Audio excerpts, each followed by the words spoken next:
Hola, Hello. ¿cómo está?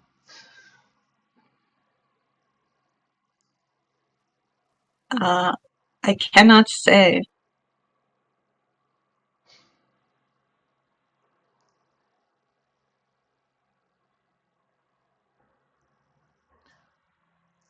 You have my permission.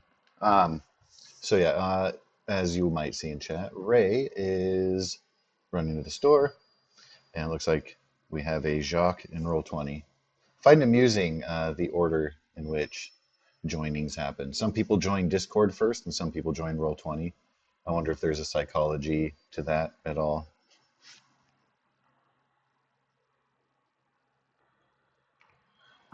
Oh, is that what that music is I hear? What music do you hear? Oh, never mind then. No, because there's like music in Roll20, but it shouldn't be feeding through to you at all. If it is, I need to fix my Discord, whatever's. Um, and if their voices telling you to do things, well, I don't know. I can't help with that, but uh, can you still hear the music? Yes. Okay, And I let have me no idea where it's coming from, actually. just a sec. It's shot through the heart. Like, shot through the heart. And you're too late. You give Yeah, love a bad name, bad name. I'm that's what terrible I'm at hearing. singing. I'm sorry you had to suffer that. That's definitely not me, though. I was playing Roll20 welcome music, so get out of those settings there. Well, hello, sir. Hello. ¿Cómo está? Uh, Hello. Tired. Long days. No, I just got back from the gym. Ah, getting jacked. Or is it just a No, general health regimen, or? yeah. General health. No, getting jacked is not attractive to me. Oh, okay.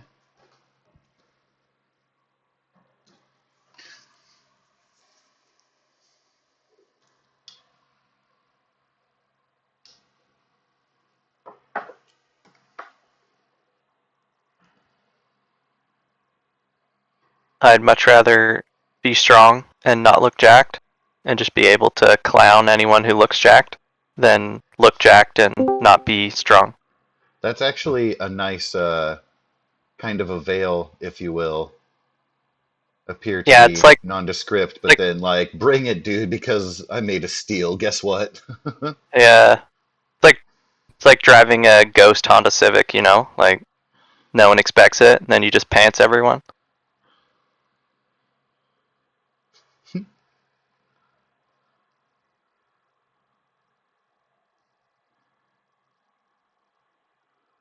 No, I'm mostly doing it to lose weight so I can have an easier time rock climbing. Because That's if you yeah. don't have if you don't have to carry body weight, then it's easier.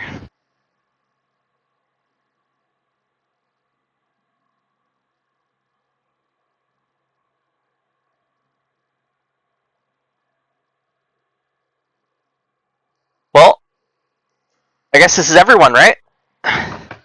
I mean, gosh, I hope not. Well, I know that Levi was a maybe, and Ray is probably still running to the store really fast.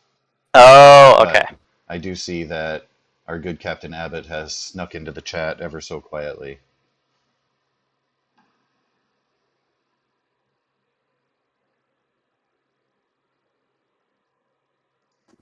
I am very sneaky.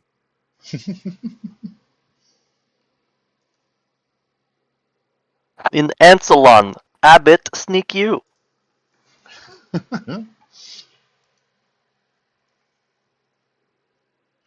Let's see. I think that is good there. We can check on goals real quick. Those of you who are here, get that knocked out. We're allowed to.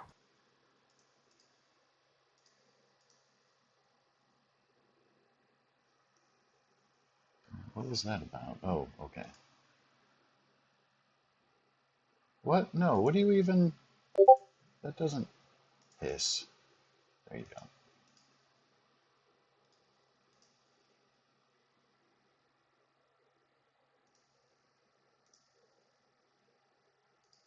Goals.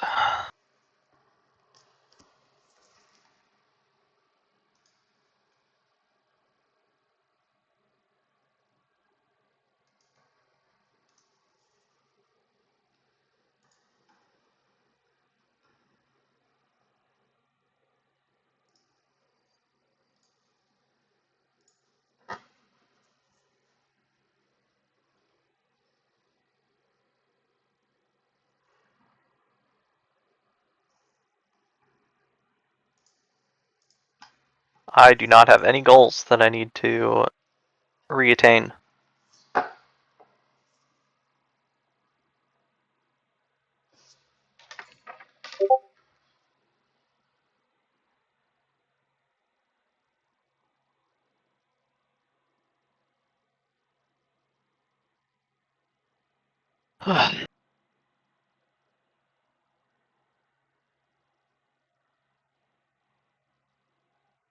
What movie is this from? Monty Python and the Holy Grail. Yes, I knew it. It sounded so familiar, and I was like, I'm pretty sure it's from some dumb movie, but I can't remember which dumb movie. That dumb movie is my all-time favorite of ever. Oh, it's so Any good. genre, It's any so good. anything, pedestal on its own. Yeah. My initial idea for Jacques was to make him like this like super young guy who was just like a total tool, and make him be that like French guardsman, kind of like where he just taught everybody all the time. Now go away, or I shall taunt you a second time. A second time.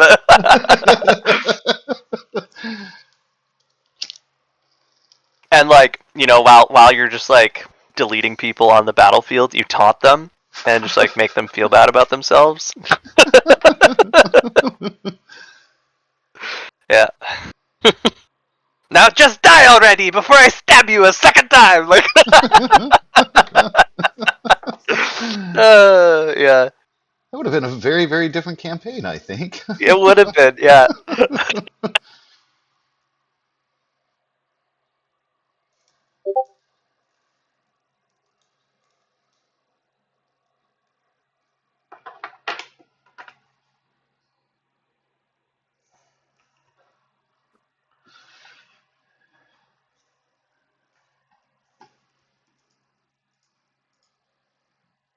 Just to double check, I didn't hear Petunia needs goals or no.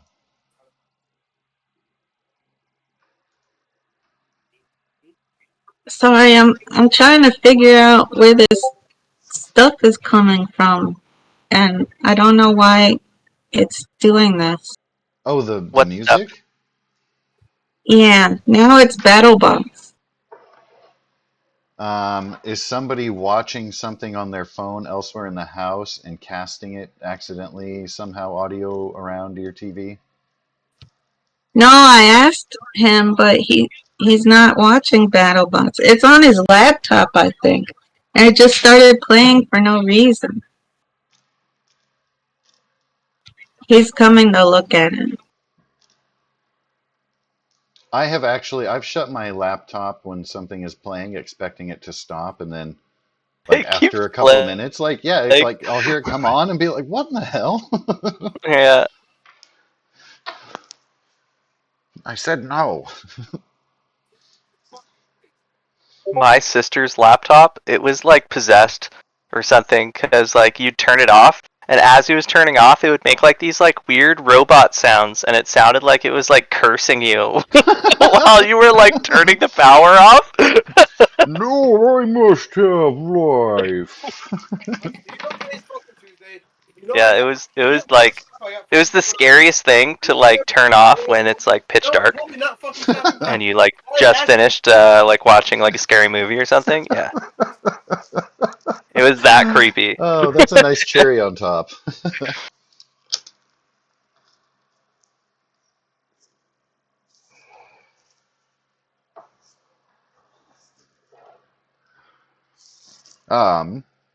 Question for anybody present. If Ray hasn't already talked to you guys about it, but have you guys seen Shogun? Or are you No, into that sort of thing? Okay. I have not watched. I'm trying to spread the joy because they finally have a few episodes out. And I was going to try so hard to wait and not watch it. And then yesterday, Ray was like, hey, do you know about So Shogun? good. And I was like, you said the word. Now I have to go click on the things. Did you watch it, Connor? No, Oh, hey, So welcome, good, sir. bro. Speak of the devil. I'm not really a movie watcher. Like I That's- watched Kingdom of Heaven like a week ago, and that was like the first like movie that I've watched in like 6 months. Actually, that's a lie. Since Christmas, because Oh, we wow. watched like The Grinch or something at Christmas. Did you really even Okay. watch it? Kingdom of Heaven? Yeah, Kingdom of Heaven's great. No, The Grinch. Oh yeah, it's like a tradition, man. Yeah. Every Christmas Eve we watch The Grinch. Cartoon, Great. live action, both? We- The live action one. Hmm. Yep. We quote that movie so much, it's like a problem.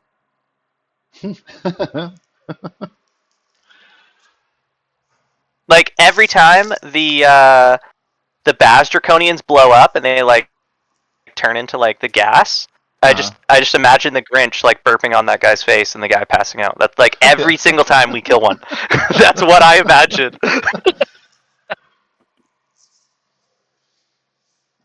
Makes for a fun visual.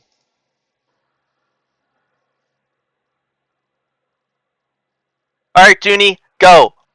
Inspiration time. What happened last session?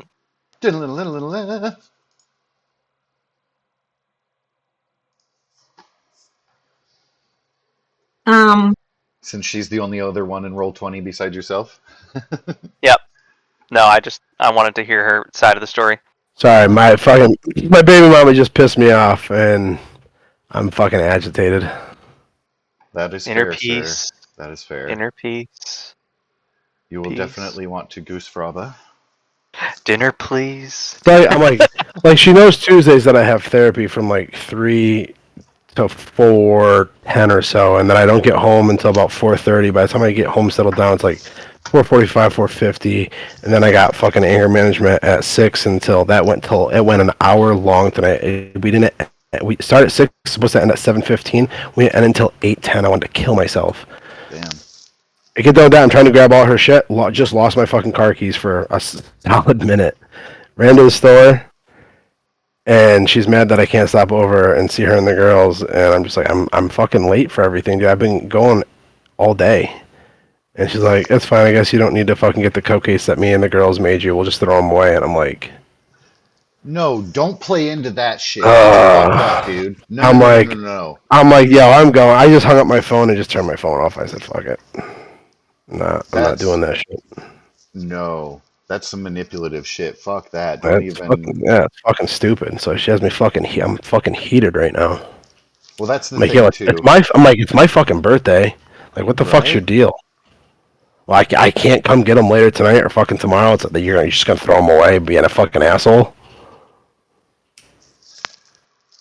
Oh yeah, happy birthday.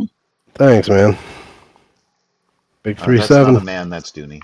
I'm kidding. 3-7. Yeah, 37. You're currently 10 years older than me. And you make Goodness more money than gracious. me. So be happy. Hey, I bought that Vector Tabs. cereal. It's gonna be here March 12th. Oh, you I bought bought- some Vector? Yo, let's go! I bought a mega box. Hell Nice. yeah. The Yeah, stuff is but pretty good. it's 2.5 lbs imported from Canada. There you go. So what did that Right run from you, me. if you don't mind It was me like asking? 40, 45 bucks or something like that. I For a bought mega 4 box things on cereal? Amazon. And it was $150. So eat I bought that. 4 things. Your first bowl, very slow. Cherish it. Like, well, not too slow. Don't let it sog. But like, I bought cherish it. Be in a good space, good lighting. Maybe put some tunes on, light some candles. Fucking dude, I bubble bath. bought Whatever. Well, my daughters had for like 2 weeks have been begging me for the Gwen Spider-Man costume, so I bought them each a Oh Spider-Man Gwen yeah. costume. I bought toothpaste and that cereal, and it was $150. Not Is bad. it like space No, that's toothpaste? terrible. It's called I mean, 2 costumes? yeah, they're Like that's probably like $40 a costume, right? For a 35 and good one? 30. Yeah. Yeah. So like throw on tax and it's like $40. There's 80, Yeah. and then a No, box of cereal. it's that A box of toothpaste. cereal is expensive, but like toothpaste should be like $9 or less. I like the toothpaste I bought and thingy. I'm also having trouble logging in. It's like Oh, and it's a 5-pack? My goodness. Captain Abbott isn't on Roll20 yet either, so that's okay. You can race. I might have I to would like I would offer a free inspiration for the winner, but I'm already gonna give Arno birthday inspiration. So Aha. invalid email or password. What? you have ruined everything. What have you done? I'm kidding.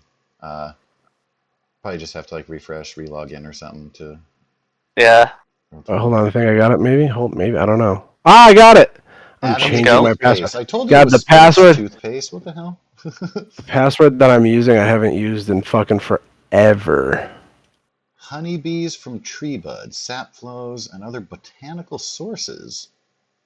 Honeybees use propolis. Is it propolis as a coating for small gaps when building their hives.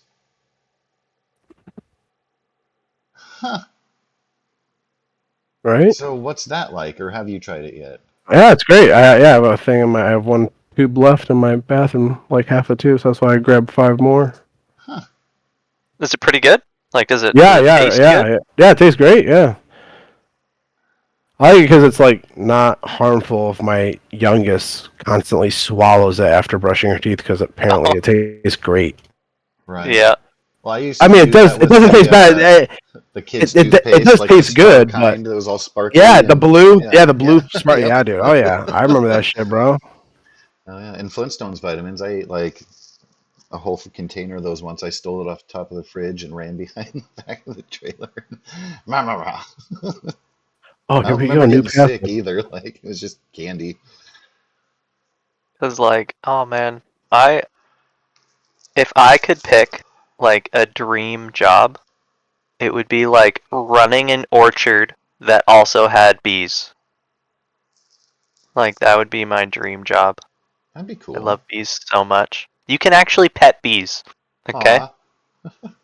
I think you might do all right as an architect, though. Have you thought about that? Like, I think you have a good structural kind of mind. But no, that's a really cool because that can be like your retirement. You can focus on that, and as an Yeah. architect, afford it. And you're making the No, planet better because we need more fucking bees. Sorry for my yeah. language, but that's a No, thing. I tell Yeah, everyone Because my we're my old killing them man for dream Arno's toothpaste. is old man yep. dream, have an orchard, own some bees, make pottery and wine, and wabam. That's old man dream for Connor. That sounds cool. But yeah, if you ever want to pet a bee, make sure it's a honeybee.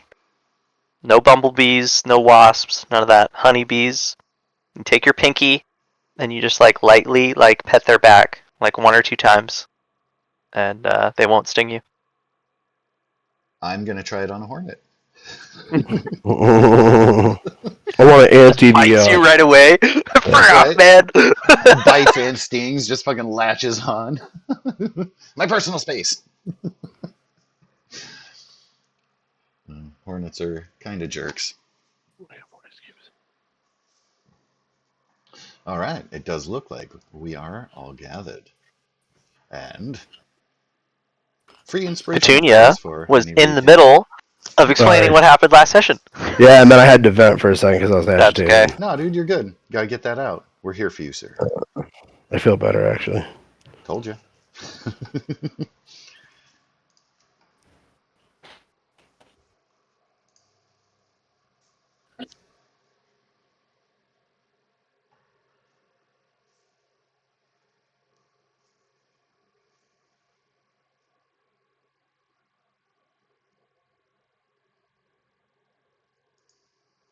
I think, actually, pretty early, you guys may have actually. You guys are familiar with the city of Calaman, but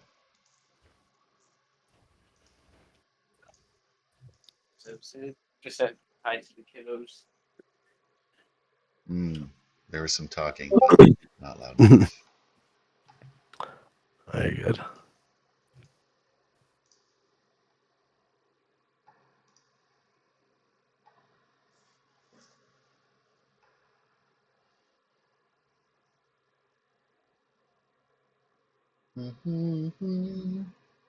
Hey, you got a D&D shirt for us? I couldn't hear you say no, but I think I saw. Yeah, not today. Not today.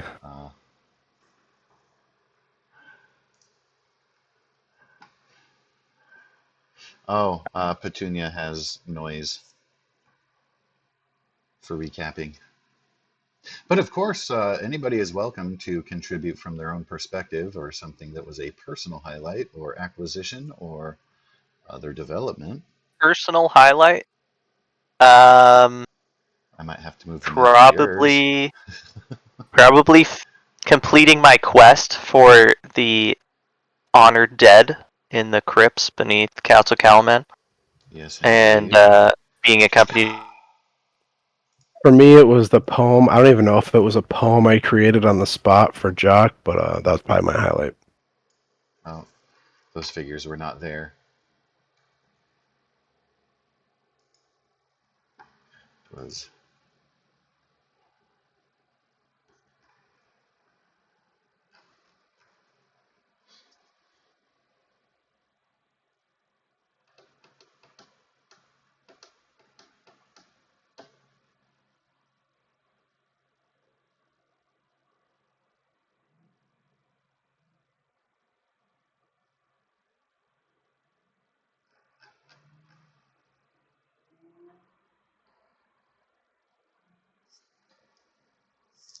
We're. I don't know if you were done with that, Jacques.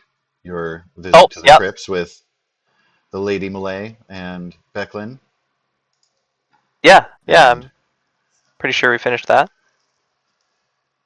started a beam of light that actually stayed for as long as you could tell when you were exiting.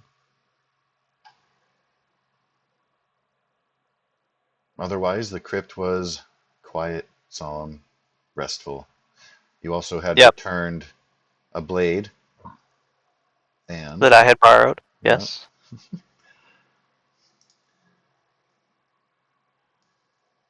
I borrowed it to. I borrowed it for the quest, so. And I'm pretty sure after we finished putting Sarlemir to rest for the second time, I'm pretty sure I said that I would bring back the sword once I was done completing the quest. So, hmm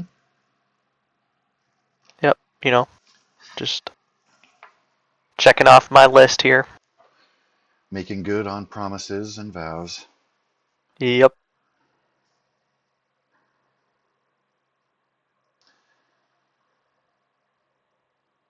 How about for Captain Abbott and Mr. Stone while Petunia is BRBing, or BBRing as it may be? Well, I was with Augustine.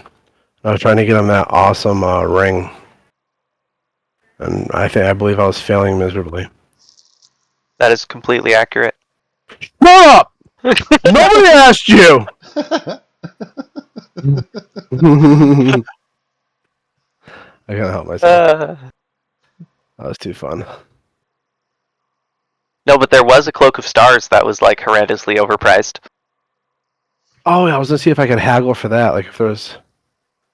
Oh, Because I it was is trying to get kind of her to incomplete. come back to Faerun with me to like, Oh to, yeah. Mm-hmm. like to live out the last of her days in like somewhere peaceful and awesome and She wasn't new. buying it. I don't know. She expressed a little bit of intrigue, but also some skepticism and trepidation, just being as that it's kind of comfy and locked in, and there is a flying citadel of death that has to be dealt with, so she I kind of mean, you could has. just leave.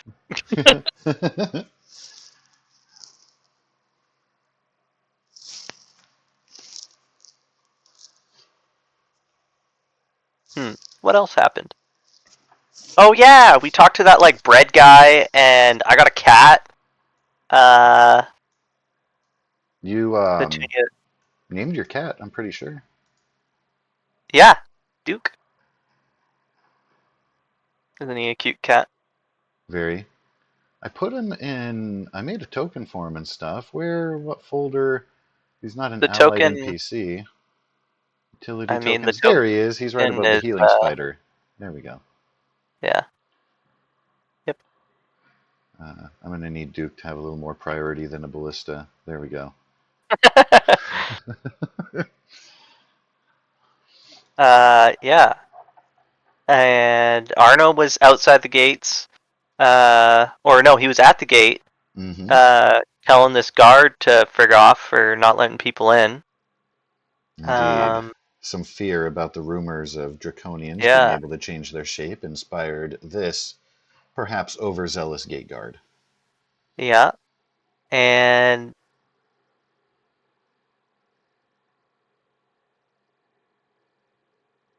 what did Augustine do?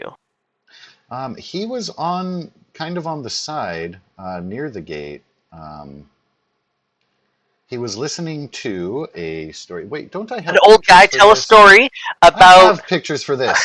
What are we doing? Huma Yep, Dragon Bane. That's what it was. indeed. Yes. Oh yeah, and Petunia was helping this little kid. Petunia left the session. I think, maybe, early. Or did she?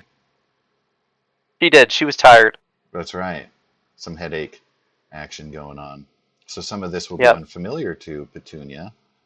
There was, in fact, a stray, sad-looking child out and about whom Petunia would see in her way about town. It's behind the picture of Dragonbane here. Yep. It's already on there. More city scene. That's all. Cool. Just wanted to make sure it wasn't a piece of some of the fun. Yeah. Yep. And yeah, we met the legendary. I forget what we called him. Red Man or something like that. Captain Bread or something.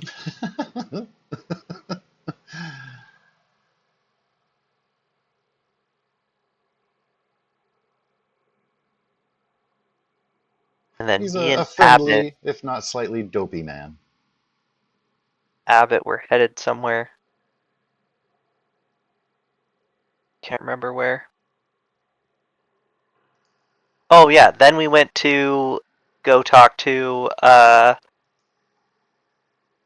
Than about making a anti-Dragonel like ballista weapon. And we got sidetracked talking about chicken throwing machine. We did. And I don't know if you were including the catapult style that was in Vogler, or if you were angling in a Oh, it was different just direction, if kind that of, was kind of the inspiration or not. Coming off of the yeah, I gnome think it was flinger like and the far gabs, retro or not far gabs, but what are your parachutes called? Nary crashers. Nary Crashers. Yeah, it was kind of just like retrofitting whatever would be the easiest to refit to make it anti-air.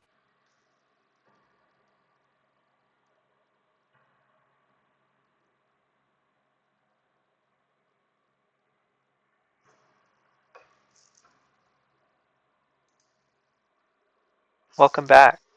Welcome back. Last session, you were helping a lost child in the city. And I was I getting a was? cat. Yeah, you were. If you desire, you came across one at any rate. We're doing some recapping. There are some events through the city as there's a calm before the storm looming. People are going about. Kind of main priority, keeping an eye on things to look for ways, ideas, better defenses and the like. But Augustine was watching a story being read about a legendary knight hero, and Captain Abbott ran into a happy bread guy. Captain Bread. Captain Bread. Jacques has picked up a new kitten. Duke. And Arno was ensuring that the gate guards would be letting in the refugees who were being held in rumors of shape-shifting draconians. You wouldn't know anything about that, but some of the Yeah. draconians can change shape. I say to Actually, Simon. if Brunhilde was here, this would be more evidence that Arno is part of the Dragon Army because he was letting in clearly shape-shifting draconians into the city. Absolutely. He's like, hey, there's kind of a serious threat we have to consider here. Vetting or something. We don't even have a system. And Arno's like, no, let him in. Just It's let all him in. good. Look at how sad that kid is. They couldn't possibly. Come on. Yeah. No. No, it's all good. I would have done the same thing. Finally, Oh yeah, I left early, didn't I? You did. You You fell certainly asleep. did. You had like a Oh. headache or something. Yeah, I had my migraine last week. So no migraines allowed this week. None. No migraine. Yep. Only happy.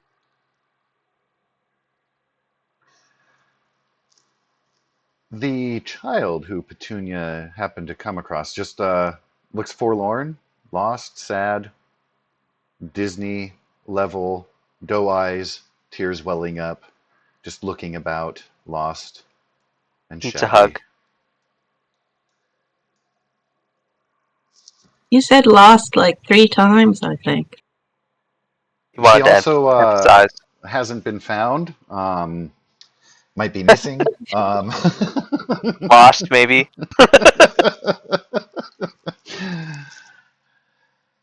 Currently absent. Yeah. So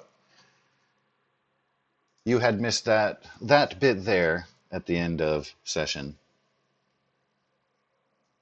We'll be returning Okay, in. so I'm with her now. If you like to be, you would spot her at a distance. It's with your eyes low and yourself closer to the ground, she would stand out as the most kind of significant thing. People are otherwise going about their business. You'll pass some guards who will give you a nod, of course, as the hero of Vogler and, as we know, the great befriender of Benabog. Yeah, I would go to her. She would probably remind me of myself when I was a wee little thing before Ispen found me. Indeed, absolutely. A parallel there. Your Hey heart will kid, be as... want to become a druid? Yes. Continue the line.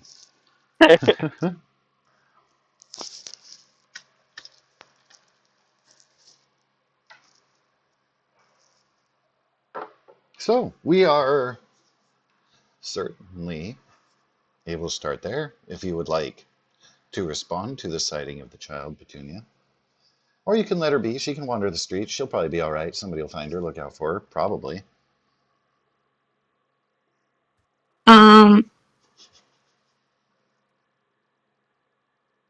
So I haven't encountered her yet. I haven't interacted with her. Not at all. You would see her at a slight distance. about a block away. Does she see me?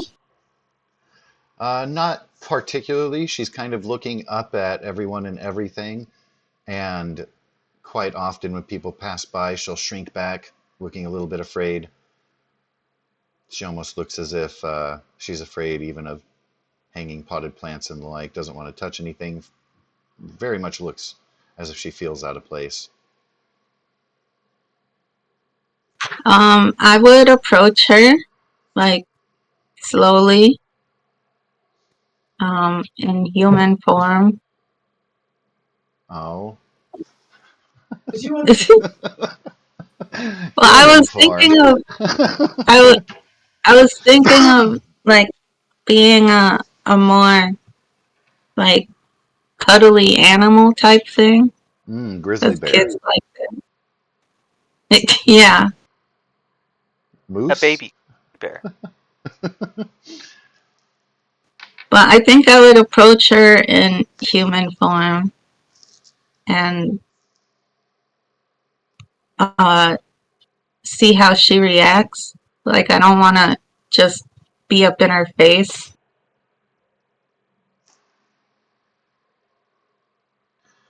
So she would eventually, her eyes would cast down and around and see you. Would you pause or just be slowly approaching? Um, I would, like,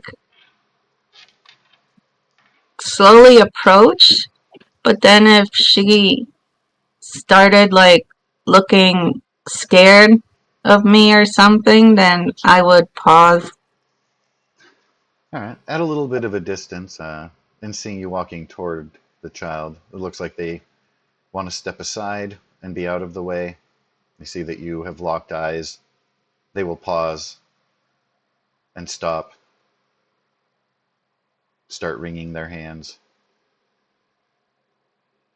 looking awkwardly Uh, about, hunkering down even more. I would keep slowly approaching her, and when I get closer to her, I would say,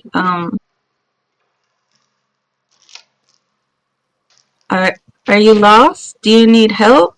My GM told me you were lost, but I'm asking you." I said she looked lost. Uh,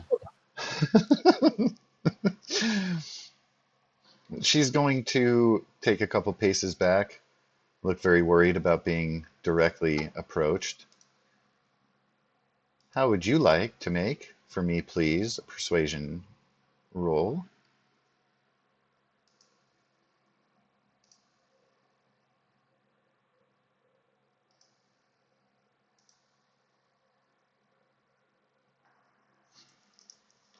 So she's quite standoffish. It looks like she was about to speak and then held back, starts to cautiously look about. Um, I would, like, put my hands up like a defensive, or, like, like, saying I'm not gonna hurt you Mm-hmm. type thing. And so am I, like, the same height as her, or am I a little taller or even shorter? Close to the same height. You'd be just a smidge taller.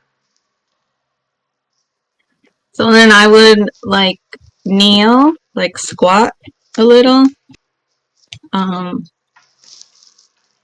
and so I'm, like, less threatening, Mm-hmm.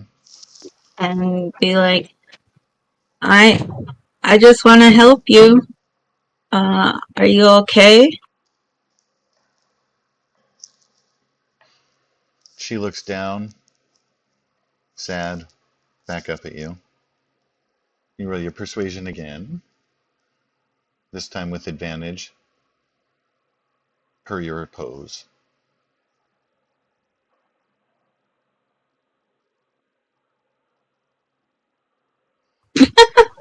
I'm not the No. most She takes charismatic person. more steps backwards it looks like as she kind of darts her head a little bit quicker, she may be looking for a way to escape, to get away. It looks like she's quite awkward Okay. and uncomfortable being spotted and talked to by a stranger. Then I would leave her and go find Jacques or Augustine to come help her. A brave, heroic knight. Yeah. All right. You will, after turning a couple blocks, you are going to see Jacques holding a cat, peering at it. And some bread.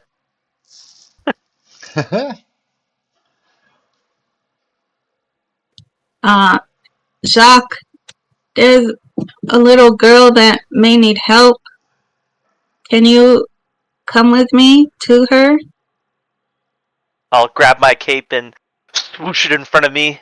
I will say, I shall go with you, and I'll go with you. Oh. Petunia, as soon as you turn, you see she has followed you here, but is staying Oh. out of the way. And when you turn, she stops and takes a couple steps backwards, but keeps looking at you.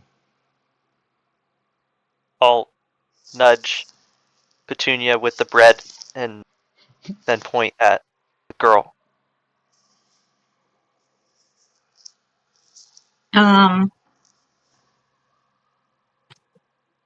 would say to her, "This is Jacques. He's a hero. He has bread for you." Her wide eyes are looking up at his form, his shiny armor, his dramatic cape whips, fantastic mustache, And my cat. and her eyes will finally settle upon the cat.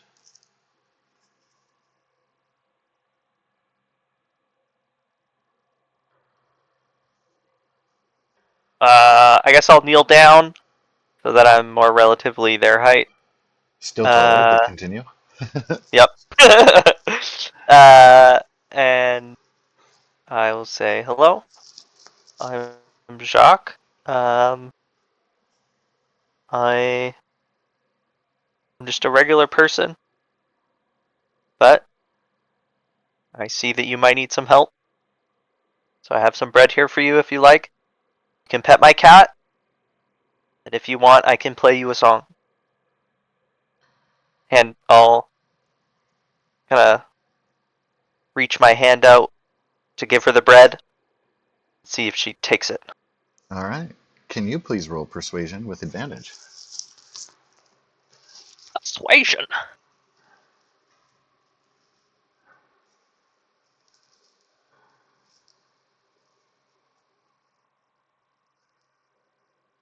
Oh man, good thing it was with advantage. I rolled a natural one. Okay, I got a 21.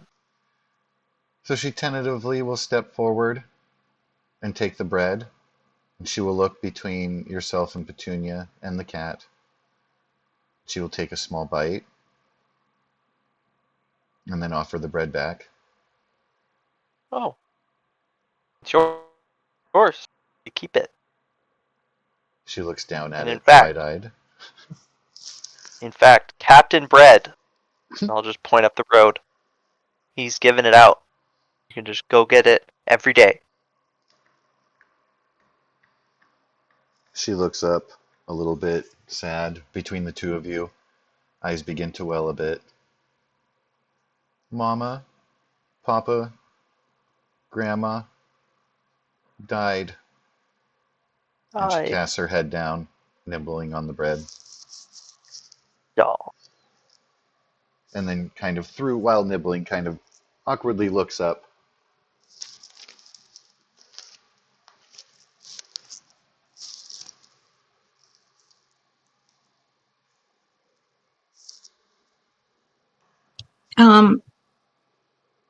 Are you all alone now? She locks eyes for only a second before casting downward and nodding. clutches the bread closer to herself. I know. Just the thing. Um,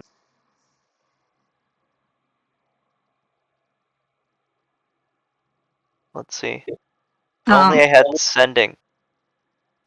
I would say to her, I lost my family too as a little girl. But now Jacques is my friend and he can be your friend too. And of course I can be your friend, but I'm scary apparently. You didn't have food or a kitten, let's be fair. I could be a kitten. I She could doesn't just know be that. a. You approached as a human. Yeah. And you could just make a kitten. Or Your goose could be a kinder kitten halfling. Yeah. that deals as much damage as I do.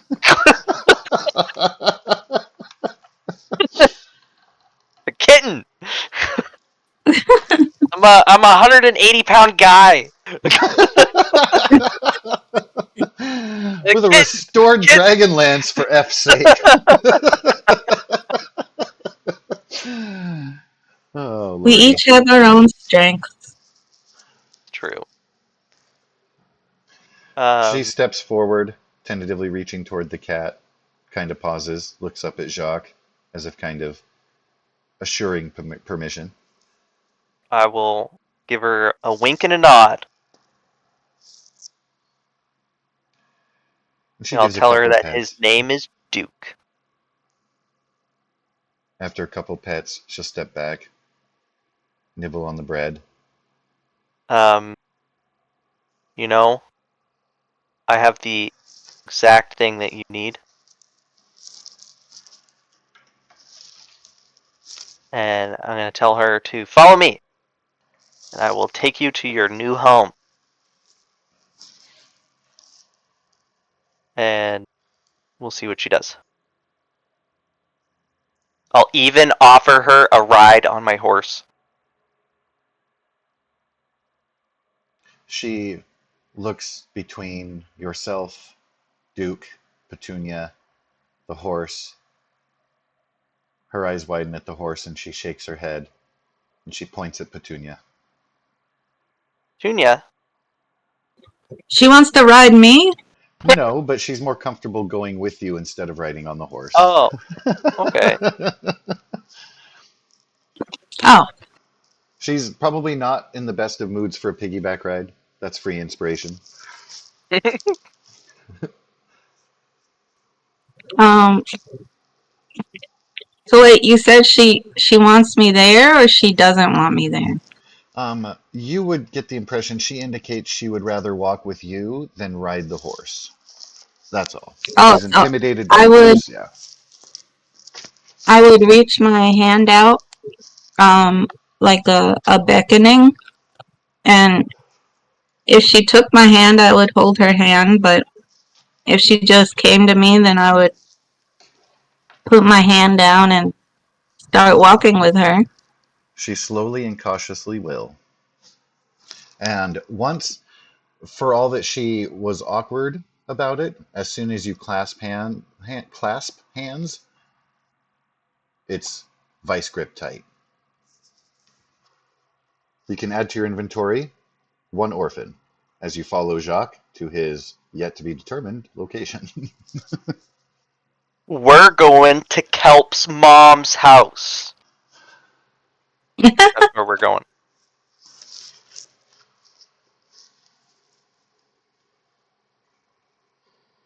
All right.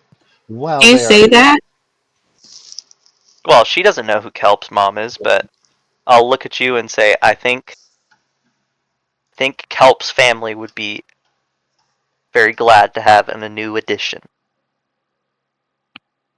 I would nod and I would look at her and say, "We're going to a very nice family right now. They will help you.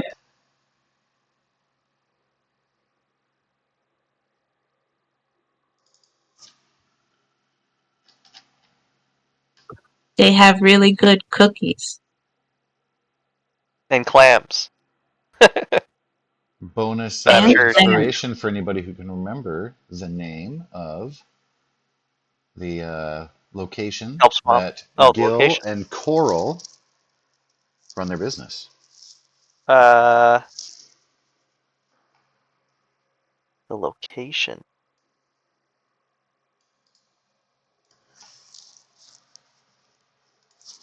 I do not remember.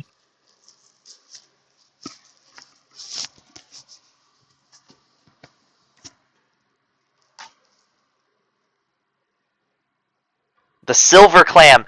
I was thinking like the crusty clam, Right. like stuff like that. I knew it had something to do with the clam. I couldn't remember.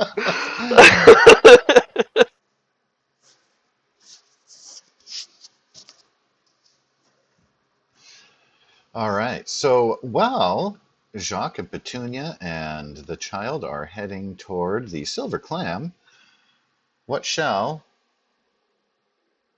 Captain Abbott, Arno, be up to? Meanwhile, I'd be Well, I think making my way back to the crew to get back together. yeah. when Augustine sees you walking through the street there, he'll give a head nod, get up from the story to join you. And I think Abbott and myself were together. I wasn't sure about that and wanted to ask because you Yeah. would have been present for all of that Yeah, as soon as Petunia arrived, as such. that's fair. I probably mean- would have been making my way downtown, Going walking fast. past faces casting I'm homebound. Would you be heading away from the docks or toward?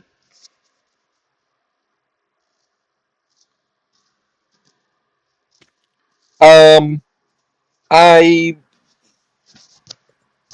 honestly, I'd probably be heading toward the docks, just grabbing food, chilling, waiting for everyone to meet up. Okay. Signing autographs, you know, Right. just being famous. Not Because everyone can be a Commodore. of course. And a hero of Ogler. Yep. So as you are moving, because the crowd itself I only isn't sign quite in a hurry, autographs. you are welcome to, of course. You will see I don't. Jacques distant behind you, so you can hang back if you want. But as your head, swivels through, making way through the thoroughfare, Jacques will stand out. Through the crowd, I you won't see Petunia or the child right away.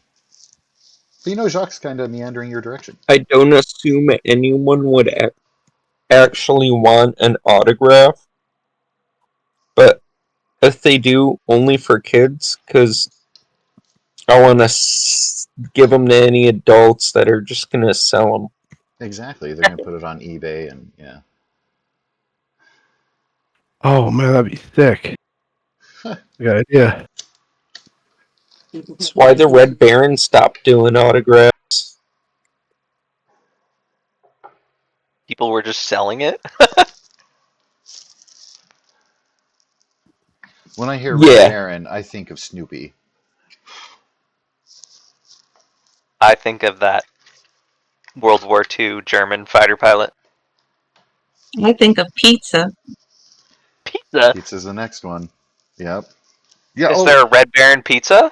there is. In America, we Oh. have these frozen cardboard with toppings called pizza, Ah. and you can throw it in the oven and it cooks quick at home. Do you guys have Delicio? No, we have DiGiorno. DiGiorno. In New York, we have real pizza. No, of course, here in New York, we ain't gonna fuck around with no fucking Red Baron, nah. Exactly. My man gets it. Don't come in here with that. Get it out of here. Huh?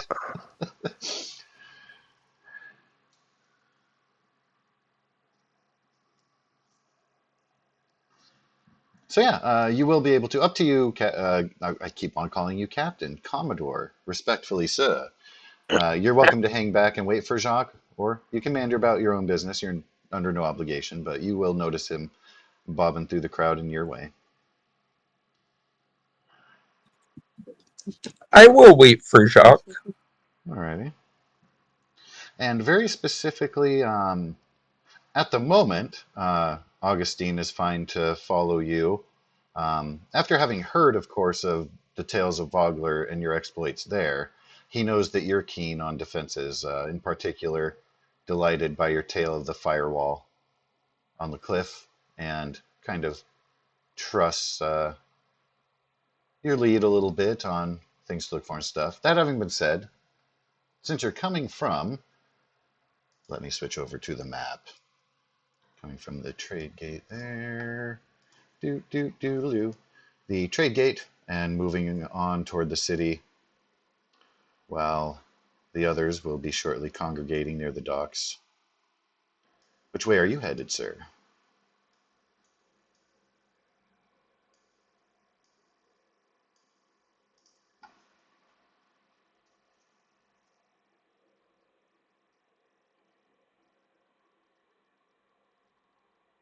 And Sorry, are you talking to Abbott?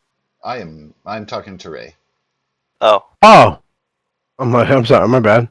You're good. Yeah, I would have been probably heading towards the city market, thinking maybe that's where people are. But There are, in fact, people. yeah, my boy Augustine.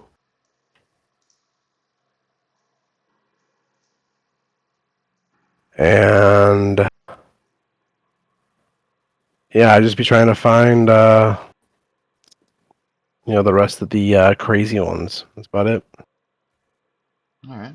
Can I get from you, good sir, a perception check, while Jacques and Petunia and Duke and Stray Child will encounter Abbott? I had a dirty 20.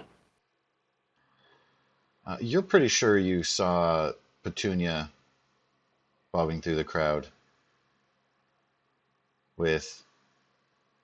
You thought it was Petunia walking with a child? Since she's child sized, hard to say. Being as that Petunia would maneuver kind of on the outside of the crowd rather than the middle of it, she'll have been on the outside. So actually, let me move Jacques and Duke here to better represent that. Well, No, that'd definitely resize it, be. cut it out. I'd be chasing her down, or like, I'd shout, "Hey, Petunia! Petunia, wait!" She's too You far know? away to hear. Oh, okay. You know that, especially over the bustle of the market crowd. Absolutely. Oh, The good. stalls are pretty active. While most people in the city are focused on kind of shoring up their own needs, market has shifted a little bit to makeshift weapons. Food goods have been stocked. Some people are starting to hoard, but city leadership has encouraged people to not do that because there's no point to hoard. If you're going to die, you won't need to eat. So business as usual. And I'm paraphrasing. They, of course, are way more diplomatic in their delivery of that message. Anyway, having said that, yeah, you're pretty sure you saw Petunia heading in the way of the docks. Too far away to hear, so take a moment to catch up. Thanks, Petunia. Thanks. All right, on your way to Silver Clan, you encounter Yeah. Abbott, who has stopped, casually waiting for you. Petunia and Jacques.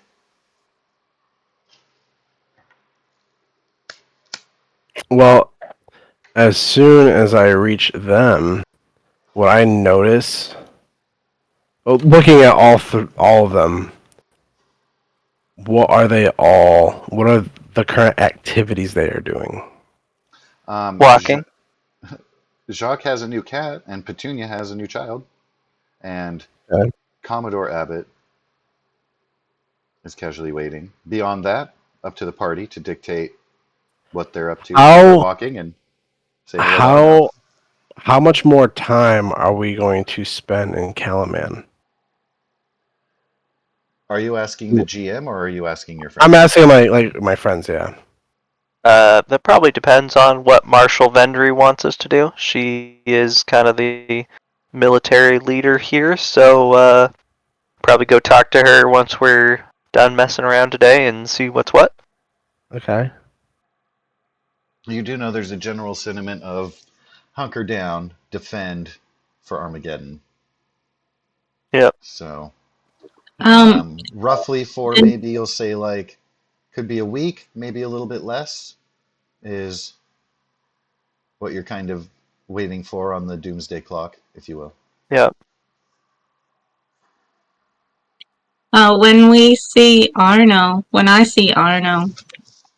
I will look at the child and be like, "Look, you see that green guy over there? He's the god of battle." I like that. Casually do some All Might flexes. Arno, roll intimidation. Yeah. I was like, I don't want to do that. That sounds terrible. She will look up wide-eyed, nibble her bread. She is quite fascinated by the large green man and his shiny scimitar, double-bladed scimitar. Hmm. I will Go I will ahead. say to her, he's a real hero, and he will get the bad people that hurt your family. Oh, she's an orphan? She then Yeah. looks over at Captain Abbott. Sorry, Commodore Abbott. I'm so sorry. That's 5 lashings. And the first sin was blood. And the first sin was blood. So Captain Abbott has not yet been introduced to the young child, and so she's looking at Petunia questioningly and back at him. Did I say Captain He is Abbott? our leader. He flies a ship that he can talk to, and he tells us what to do. And Jacques killed a dragon all by himself. Well, She shrinks back at the that's word right. dragon immediately. Not away from you, just like hunkers in like a shudder and a welling of eyes. Did a dragon hurt your family? She nods and casts her eyes down. Mm.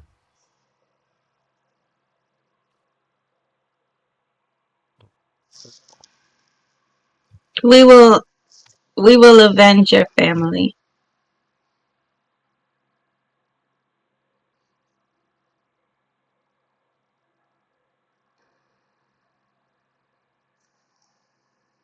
And I'll like squeeze her hand and like give her a really confident nod when I say that.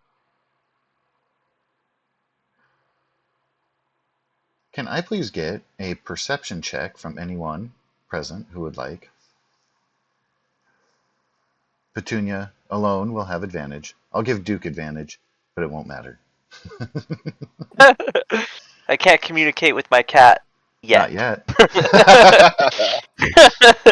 I did okay. You did all right. That's pretty not bad. Alright, what were we doing? Insight? Just a perception. Perception. Well, bam. Well, bam.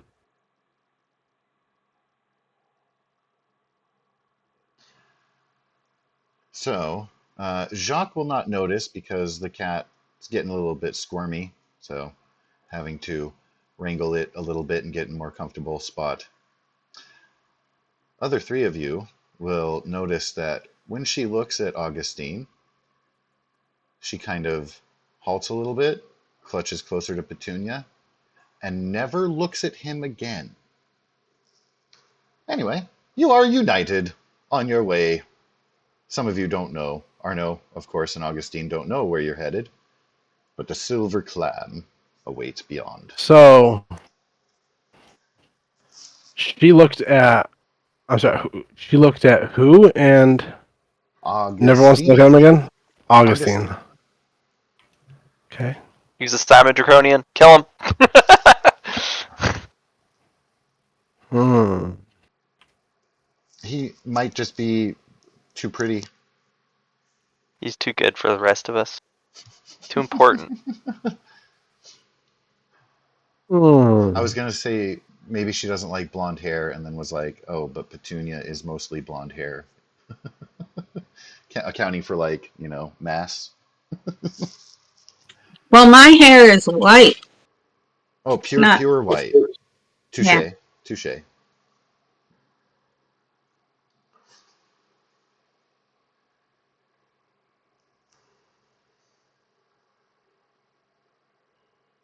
Uh, I do you not like Augustine? He is the most helpful man in the world. I'm gonna observe her body language when she gets asked that. She doesn't look up. She takes a nibble of bread, looks over at Duke,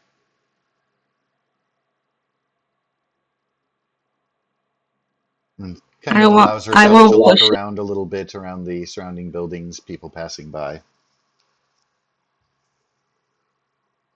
till she's I don't like that. comfortable with Petunia now, among good company, protected. She's not so leery and awkward about her surroundings. She's kind of maybe taking it in better because she can stop and look at it without the veil of a threat or, the unknown. Loosens up a little.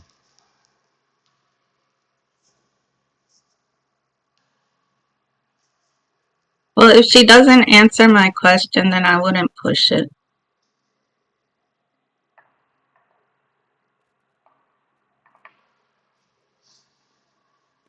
I would. I would see that. Would I notice that Arno was uh like analyzing her when I asked that?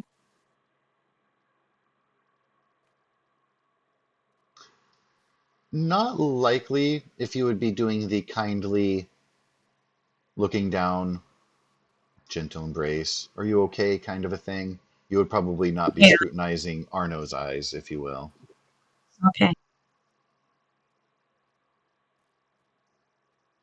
Unless you specifically wanted to know his reaction to your question.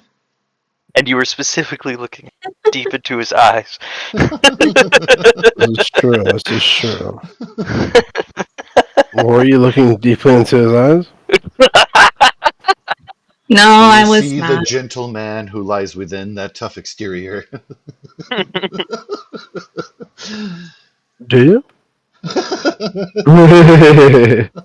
I do, yes. He I yearns to know. be seen. I was not looking at that moment. Uh, No, it's too good though. I'm gonna ask Petunia. Petunia, who's this friend you made? And do you think she would like a tour of the ship we ride around on and keep the citizens of Kryn safe?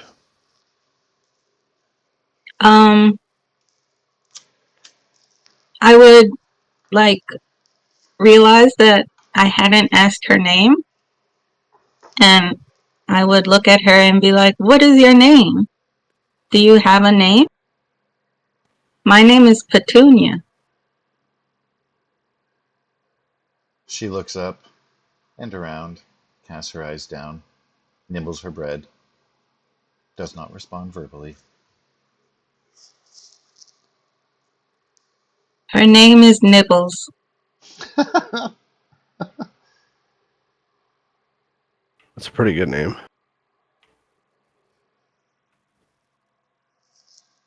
All right, Nibbles, huh? For a ferret. No, I think that's cute. I do You too. could. I would look at Arno and be like, "Why don't you offer the the ride along?" Okay.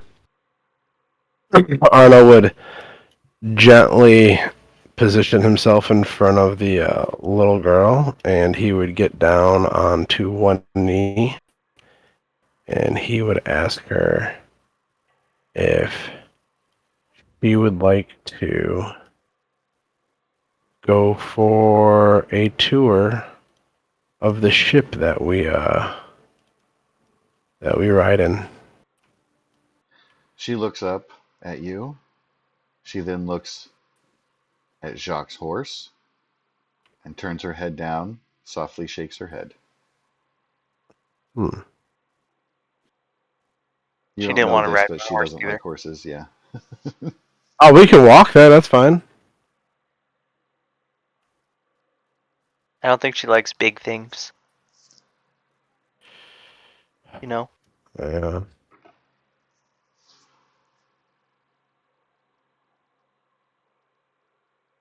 Are we pretty close to the silver clam? Should you be walking together in that way after meeting? Yes, indeed, you will have arrived right now. Perfect. Door is closed, but a light burns within. Hear soft voices when you approach. I shall open the door. It's a shop, right? It is. Just be able to. Yeah. Is it daytime? It is. Huzzah. Is kelp there? When you step into the Silver Clam, you are greeted with the fresh aroma of a newly cooked meal. You see the kindly smile of Kelp's mother greet you. The place is otherwise empty. Um,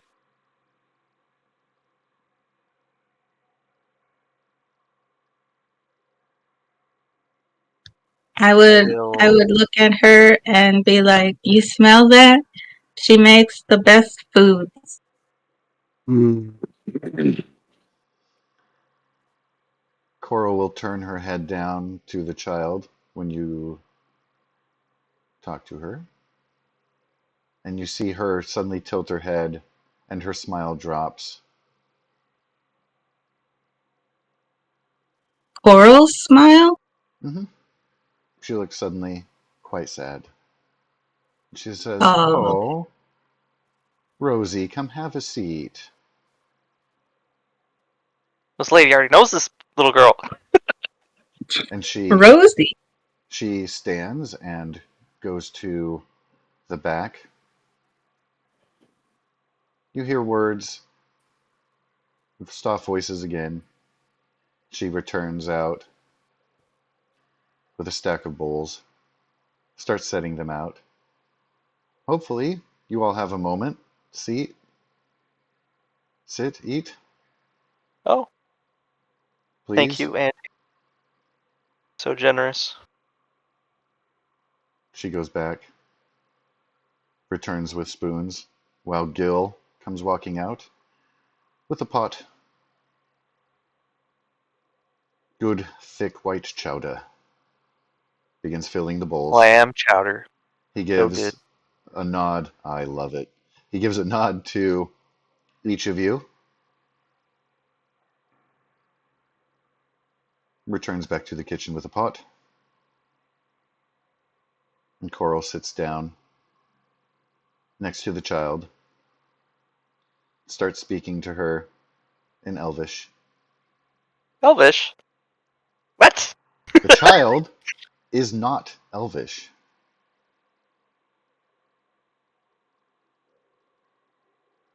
Anyone who speaks Elvish, let me know.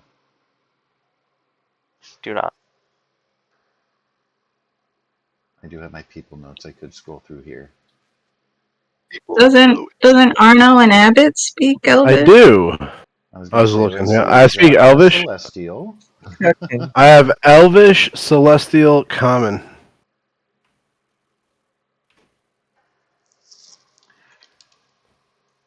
So she is gently giving her assurances, saying, trying to calm her, saying that she's sorry for what she saw and for the loss of her parents, and that she will be safe Oh, I here forgot in the she's city. psychic. Ring ding ding.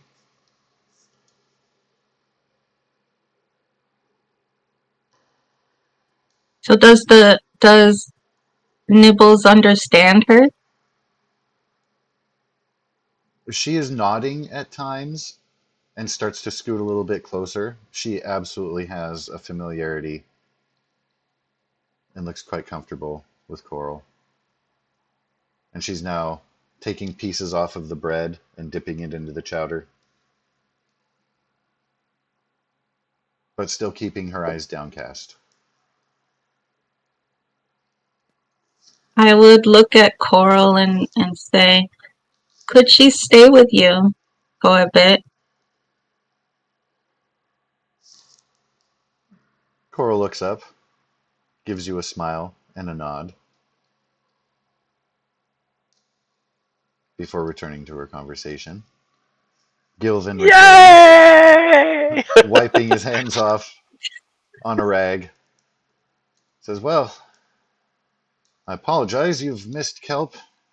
He's been spending his days out on the water, helping local fisher folk prepare for what comes. Afraid he's not likely to be in most nights, pretty late. Sometimes he stays out in the boats. But he'll be absolutely glad that you stopped by. If you have the time, love to hear how things have gone since you left, or if people are already talking in town, but to hear the true tales from yourself. Oh, sure. Can tell you some stories. He'll whip the rag onto his shoulder, grab one of the bowls for himself and start filling it, and gesture toward a couple of tables nearby that are against the wall. Um, and he casts a glance toward Coral and the Rosie. You can tell he's kind of intoning to give them a little bit of space. Sure. And there's a pair of tables that you guys can share, have conversation.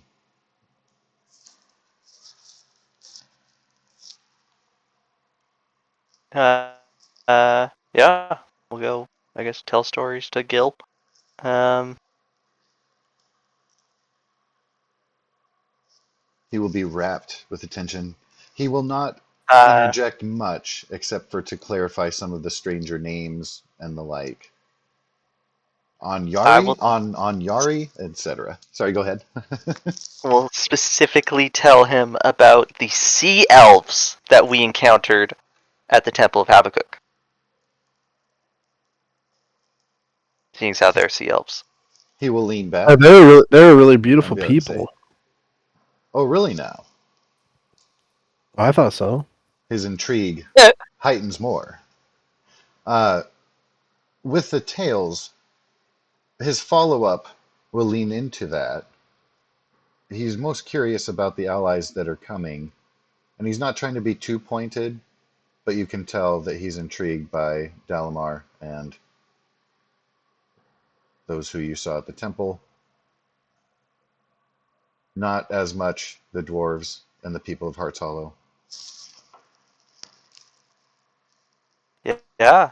I mean, we can kind of tell him what we've experienced.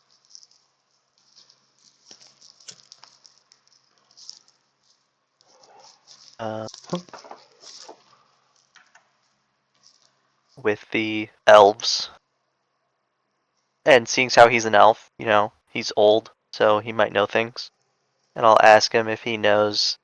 I'll describe that like piece of thing that we found for Dalamar. I'll ask him if he knows what it is or is used for. Says, no, How he's no, I couldn't fathom. My education's rather simple, and our people have been away. He nods towards Coral. Mrs. might know. I keep to the kitchens and the recipes. yes. Uh, hmm. What else would he want to know?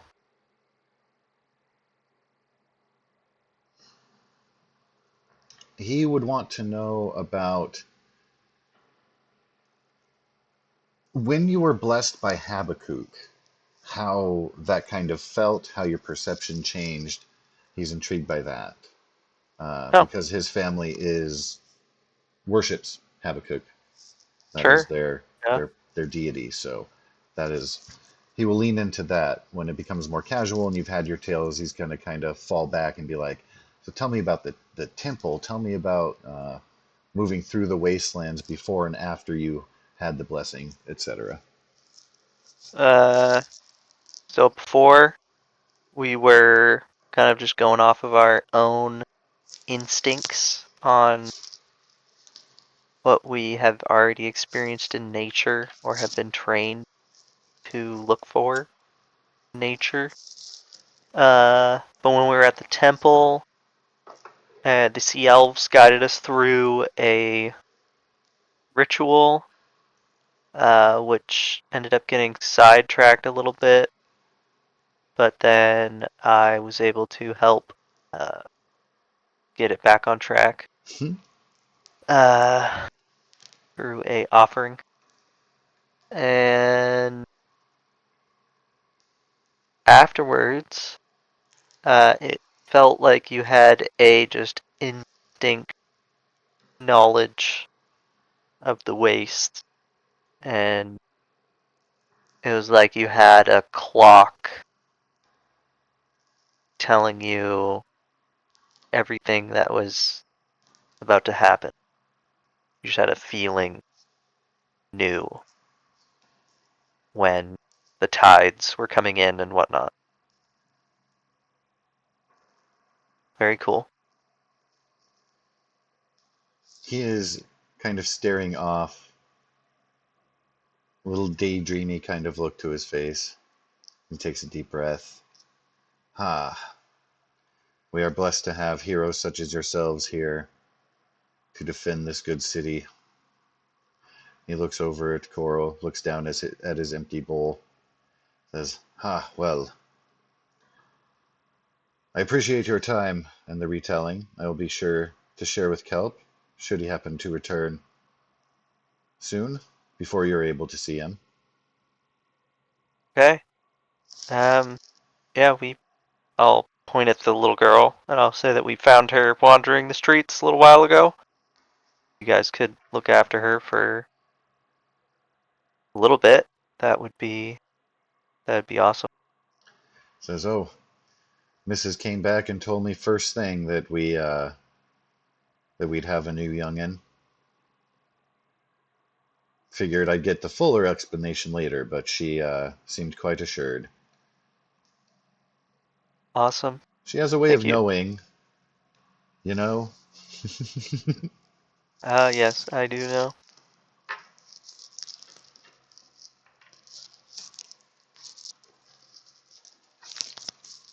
Awesome.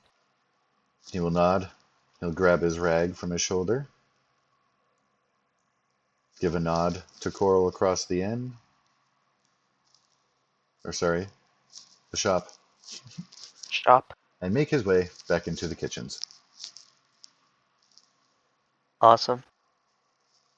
Getting those warm and fuzzy feelings inside.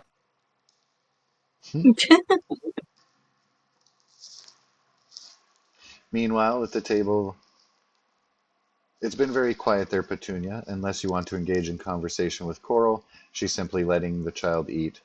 Every once in a while, she'll give a little clasp on the shoulder, encourage her to continue eating. Yeah, I would just sit there with them, like make sure that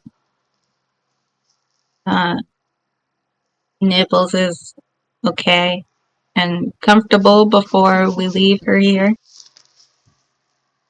Indeed, she looks quite relieved and starts to eat with more of an enthusiasm as she starts to warm up here. Coral will give her a pat and stand up. A couple moments after Gil has gone to the back. And thank you for bringing her here. And for, specifically to Jacques, for sharing what he did with Gil. And she will nod. Blessings of Habakkuk be with us in dark days ahead. There is definitely. Do you mind if you say her name was Rosie? I did.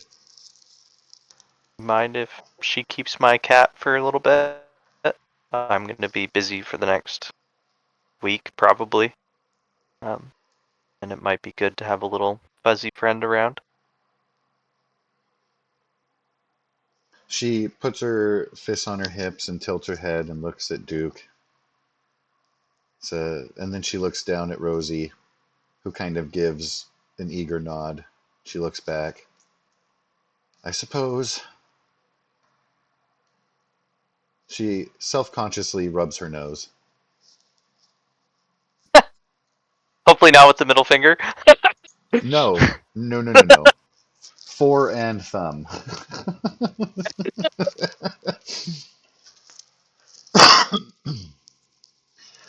It's okay. The middle finger was to the cat, so don't worry. Uh, I kid. We all love the kittens. So she will kind of gesture for you to welcome the cat. She's not going to offer to take the cat, but you've been given approval. And okay, Rosie looks pleased for the I first time. will set Duke on Rosie's lap or next to her or something, or I'll give Duke to Rosie, and She will I'll look ask surprised at Rosie. first, but then when Duke nuzzles in, she returns. I'll ask her to look after Duke for a little bit while I'm gone, and do a really good job. Maybe Duke can come over and visit you a lot. She nods enthusiastically without raising her eyes or head. All right, perfect.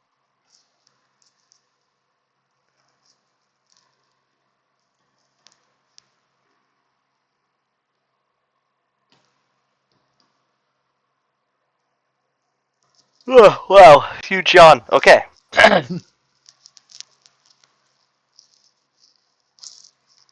right.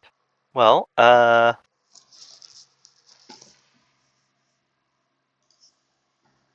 if only I had sending.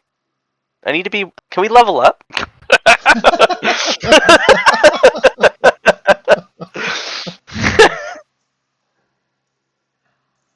I just need to be level 5 for like a day, and then I'll be okay. I just need to send one message.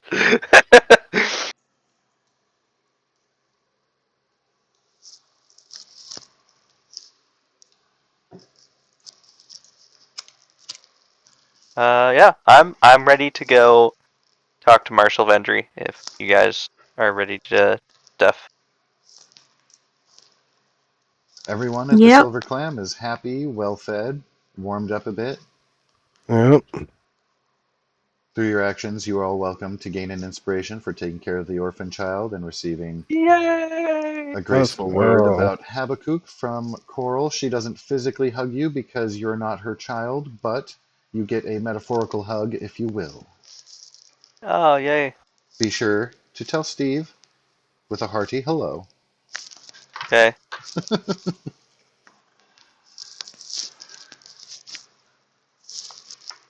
Yo, Steve.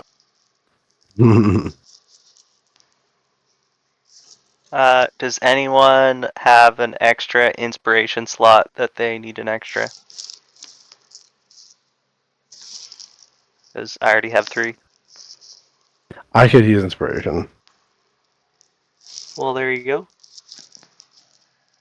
There you are. Spend it well, You sir. feel double inspired. Ah. Maybe you actually got a hug from Kelp's mom. Let's go. I got 2 inspiration. I thought you said he feels devil inspired. I mean, he might. Mm. No, that doesn't sound like him. No, that doesn't. All right. So, is it Arno who has the highest passive perception amongst the group? Yes. I had thought probably because you're pretty observant. Hmm. So while I mean, you Petunia are, might be close. yeah, Yeah. She has 20 wisdom. I don't know Is if she's our is our proficient. is our passive wisdom just straight 10 then plus our skills? I'm not sure, to be honest. so your passive wisdom is 20, and Petunia's. Oh wait, is her? Are you Mine is on 15. 15? Okay, because Yeah. I don't know if the roll 21 is updated for you. To calculate passive perception by adding 10 plus your character's wisdom modifier. If they have a proficiency in perception, add their proficiency bonus to it. Add plus 5 to the character's perception if they have advantage, and subtract 5 if they have disadvantage. There you go. Things you should know. So, my passive perception is 27. 27. Yeah, Dang. Did it that's not 10. add in from your observant feat? No, it doesn't. I don't know why. Because it's, from what I'm reading on Google, it's 10 plus your proficiency bonus plus your wisdom modifier, and then because I have the observant feat, that also gives me a plus 5. So 17 plus 10. Um, that's crazy. Your passive perception cannot be edited on your sheet. Yeah, I Oh, saw that. I mean, you we might just be able sniff to from the stuff. gear wheel, but anyway. You can smell who farted and say who it was. Immediately. Yeah. He who smelt it determines who dealt it. So, what you smell is something upon the sky. You smell it with your eyes. You see a Whoa. shadow pass over as the rest Um, of the group is exiting the Silver Clam. And you oh boy. realize it is a Dragonelle. There is a figure riding it, and it's heading directly to the spires of Castle Calaman. Oh boy. I'm gonna look Douglas, what back do your elf and eyes see? yeah, I'm gonna look back and go. I'm just gonna shout to everyone. Dragonelle headed towards the Calaman spire. They're taking the hobbits to Isengard. Okay. Can't have that. Know what I mean, dog? Can't have that, bro. So, Alright. charging away. Yeah. So, how kind are you guys in pushing your way through the crowd and gentle? Oh, very. Like I the don't need Assassin's to. I Creed just just barely. Oh, yeah. fit Yep. between legs and stuff. I imagine uh when Jacques walks through the crowd, it's like Moses splitting the Red Sea. It's just like I this was just going bubble. to say, especially too, with you leading your horse and the Yeah. way in which you have your pristine Solamnic Knight armor absolutely So standing out. it's like the classic like walk down the hallways high school strategy. You just pick the biggest guy and then you just bulldoze people over as you're walking through the hallway. Except you don't have to run into them. We did that all the time. Our hallways were only like 8 feet wide, and there was like a crazy amount of kids that went to our high school, so we just got like the 6 foot, like 280-pound guy, and we all just like walk behind him. It's a good strategy. Yeah, he just pushes them out of the way, and you walk behind him. Good for zombies too. So when you approach, you will see on a broken stone buttress jutting from the wall, see a dragonelle, coppery scales. You Aha! recognize it up close as that which you had seen dwelling in the wasteland. Scales are glimmering in the sunlight, and the figure, wearing pretty rugged leather armor, raises a hand. It is your Righteous old dude. friend Klystron. Yeah. Well, hey, Dude, I like, got a there you dragon. are. I should have I saw that dude surf her hair with my passive perception. Oh, well, he was way up in the sky and flew over pretty quick. So until What's you got that there, you just happened to be stupid the first to movie? be able to catch the shadow. Like barn? Is it Barnyard? Yeah, Oh, with I like the haven't seen talking it. cows. Yeah, I know of it, but I don't know it. Yeah, the Yeah. the pizza driver is what I imagine Klystron to be.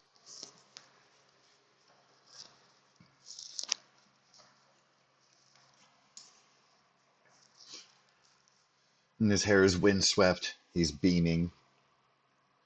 Jacques, can I get a perception check from you? Dumping water on my bone. What's that? What? Oh, I don't want a sticker. I want a No. GIF. Oh. Sorry, I'm looking for. I thought you were talking to Ray. I was like, no, he can't pass you that.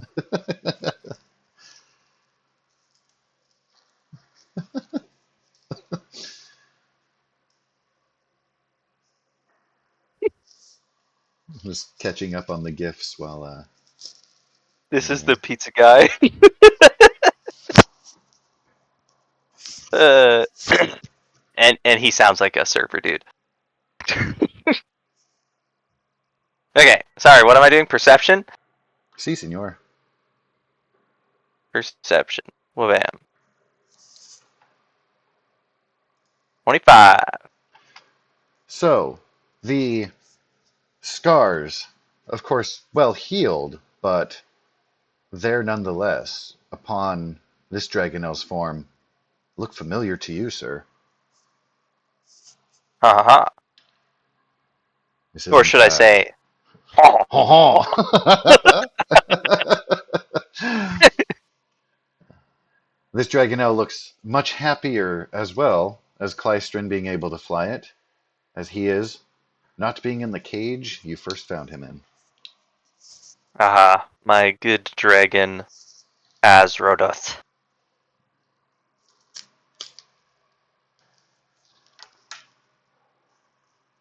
All right. Well, I guess let's go talk to him. The Klystron, that is.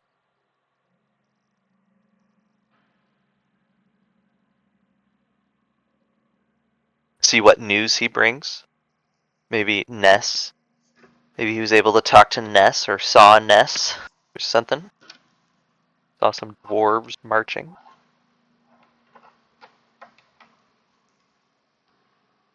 Maybe he has word about the dragon army, or maybe the elves. So Klystron will hop down, eagerly walk up, give a wave. Oh, Guys, sir. guys, and he points back at the Dragonel, and then kind of gestures with his hands open with a look what I found gesture to you. The last time you had seen him, he was musing at the prospect of writing one. See, you found my Dragonel Azradoth. Says, "Oh, it is familiar to you?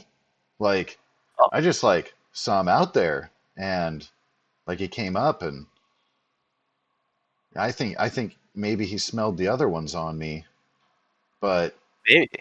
he, yeah, like was whoa. And then, so I fed him, and then remembered you talking about riding one, and thought maybe it could be a chance because he was friendly, and then like whoa, whoa, and he's out of breath from retelling you the very vivid details of his experience. Oh yes, I understood everything. Um. Uh, did you just get the one?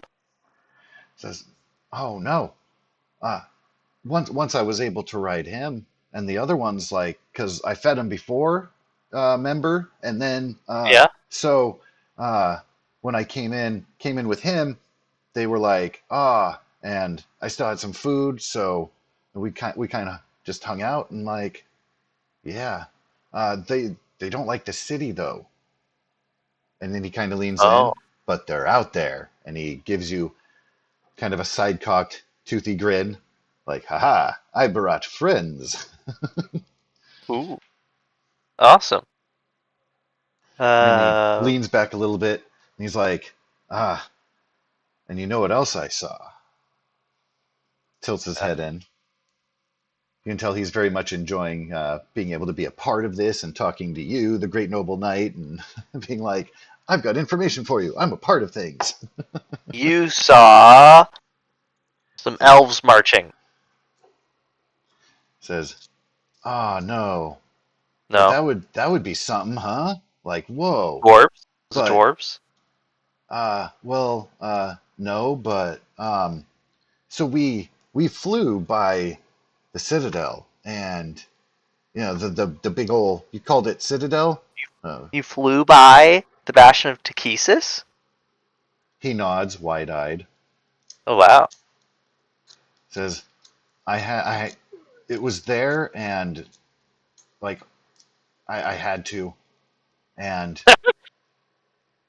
it was kind of glowing, like Yeah. underneath. There's Yeah. there's like some tunnels under there, Tunnels. Hmm? and he nods. There's a lot of like bones dead, and he kind of turns his head and shudders. There's a lot going on Yeah. up top, but down there below, that's how I was able to sneak up. Wasn't a lot of any activity down there, Did you go but inside of it? it's coming this way, man. Like, and he points out in the sky, like right over there, man. They're coming. Whoa, no way.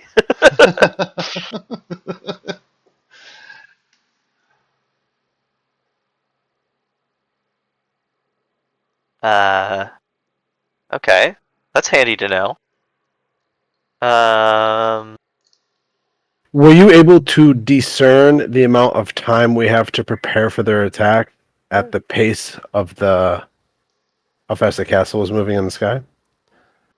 Oh man, like maybe just a few sunsets, just a handful.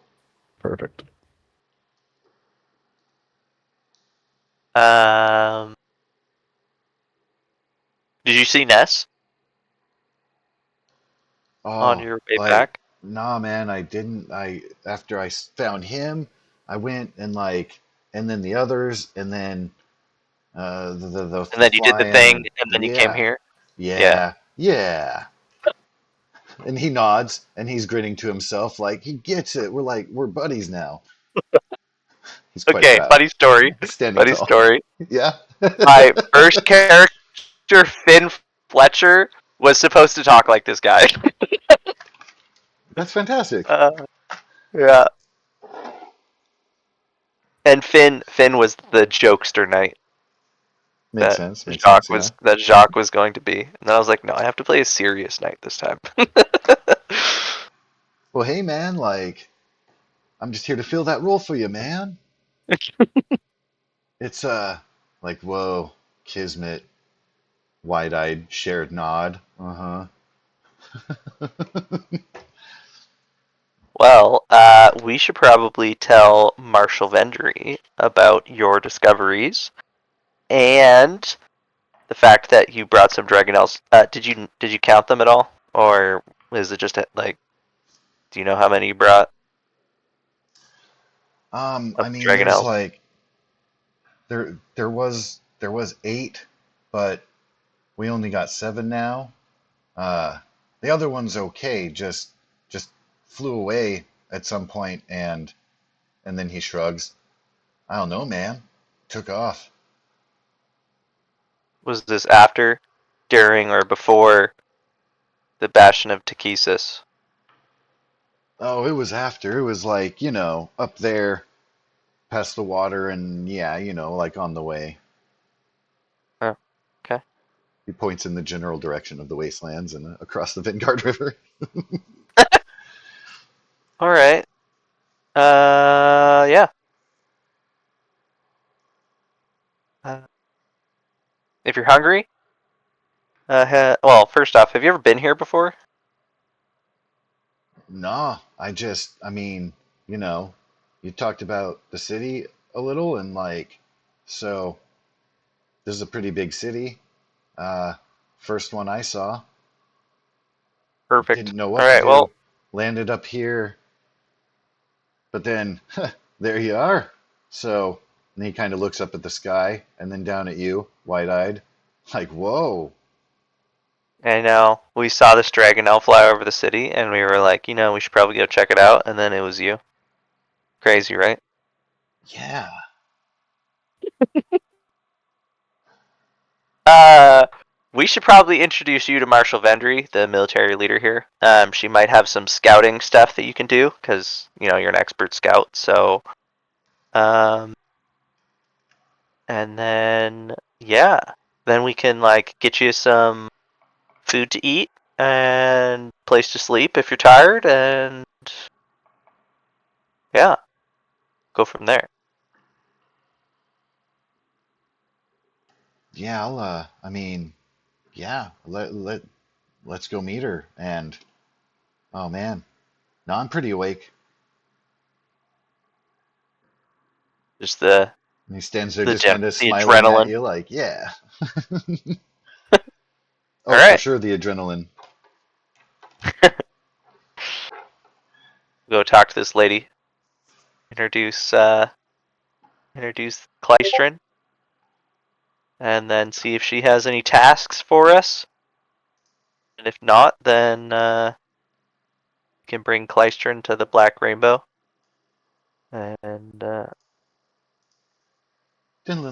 who's who is the yellow stick lady? We never got to actually see her. Oh, yes, the new governor. The new governor.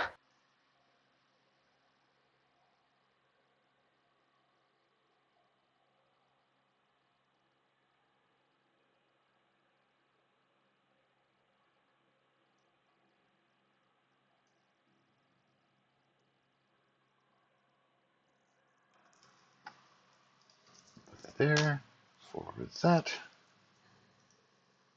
You line friend.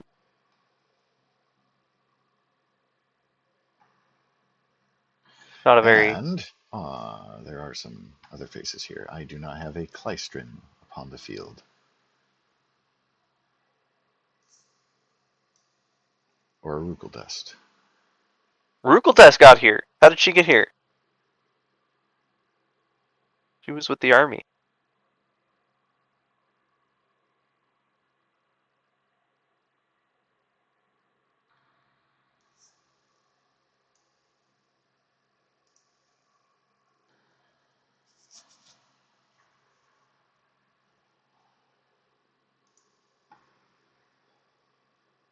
You are welcome to ask. Kleistrin's going to be hanging out with you because you're his new buddy.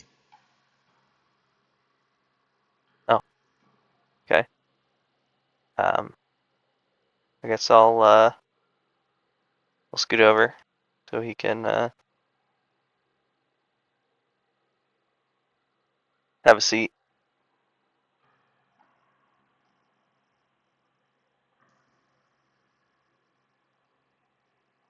And Becklin is going to take a seat next to you, and then Kleistrin looks bummed and then finds another seat. Sorry, buddy. You can go sit next to Arno or Junior.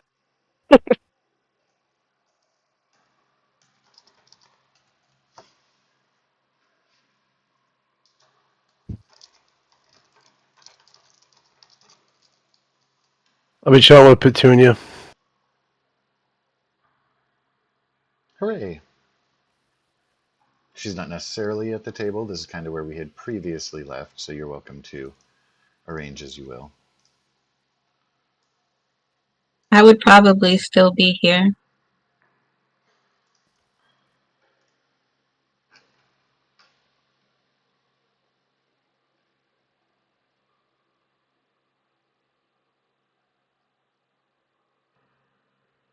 All right. So Clystron will be eager to meet everybody, doing his best to capture names as he hears them. Yeah. So as we enter, I will introduce Klystron, and then we'll probably find our seats and stuff. And then once everyone's seated, I will address Marshal Bendery and let her know that Klystron was a big aid to us while we were in the wastes, and that he's an excellent scout and is the first professional rider of the Dragonlance for the Calman forces, and that He'll look a little he bit has shocked and sit up straighter. he has he has some excellent training with the creatures, and I would suggest you put his skills to use while he's here. He will nod eagerly and will start to share the things that he told you. So yeah, like, when we were flying, we totally already saw the thing, and like, remember when I talked about the tunnels? And he points over at you. Yes, sir. He's like, yeah. So then, there'll be a lot of that reiterating. That's okay. That's how these things go. Marshal Vendry takes it in, a little bit amused by Klystron, and to say, well, we have been speaking for some time. Our friend Miss Rukeldust there came in early hours of the morning, small contingent, trying to get ahead so she could aid in preparations. If anything more creative, her and Than have already got a couple things they've been thinking about, particularly Perfect. after your visit. In the meanwhile, from all that we've discerned, our allies should be able to reach us just before the arrival of the Citadel. We should be ready to implement them in our plans and quickly give them their positions. That is, those who can and do make it. We think that we shouldn't count on them, but we should be ready to accommodate their presence on the field. Of course, a direct assault facing undead dragons, the number of troops they have on the surface of the Citadel, would be a suicide mission. But we could mount something as a distraction that still appears to be our final stand. We were trying to think of a way, conceiving of a backdoor of sorts, with Klystron's information. Klystron, right? He nods eagerly. Totally. There are tunnels I actually underneath. came up with a great idea, but I'll wait until she's done. Says, yes, with a distraction on the outside to deal with the foes in the air, hopefully give enough time for a group that can maybe sneak inside, find a way to destroy the thing, put it out of commission, put it down before it floats above the city itself. Of course, if you guys might find a way to get up there, those dragon elves that Kleister and brought that are waiting outside, they're helpful.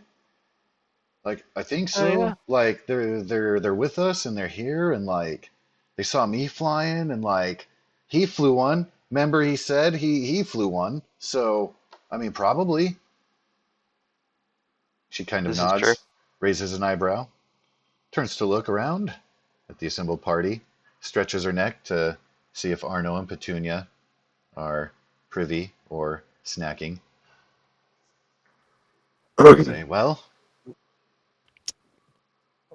You know, if we took out the flying citadel above the army, it would crush most of the army upon landing, and would make our defense a whole lot easier, if not totally rout their army. aye.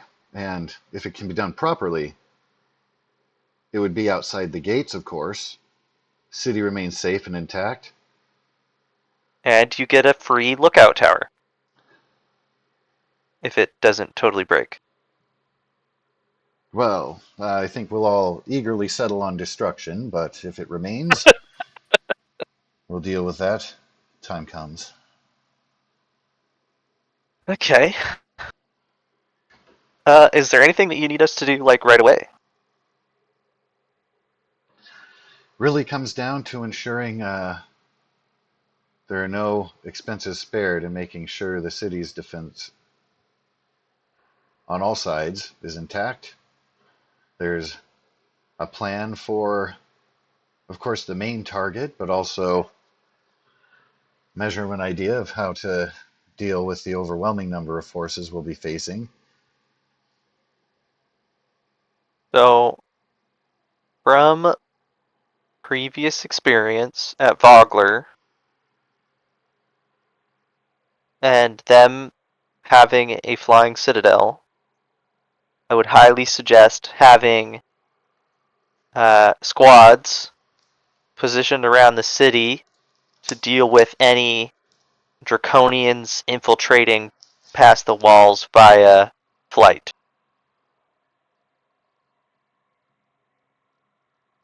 That She was kind of nods. the big downfall there at Vogler, was them just flying down off the cliff and into the town, as well as dragonels and potentially undead dragons. So having teams in the city, and then having, like we had told Than earlier, having some crews on the kind of anti-air, anti-dragonel ballistas, also good. What about getting maybe some fishermen to create like some sort of net, like like maybe for like smaller ballistas? Yeah, to shoot at like flying draconians Just or to try and wrap them up for a second, you know? Yeah. That could be one of the ways that you reconfigure any kind of catapult or gnome flinger style device. If you had a net Yeah. flinger that you could aim up and screw you, buddy. Now you're wrapped up and on the ground. We can stab and kick at you.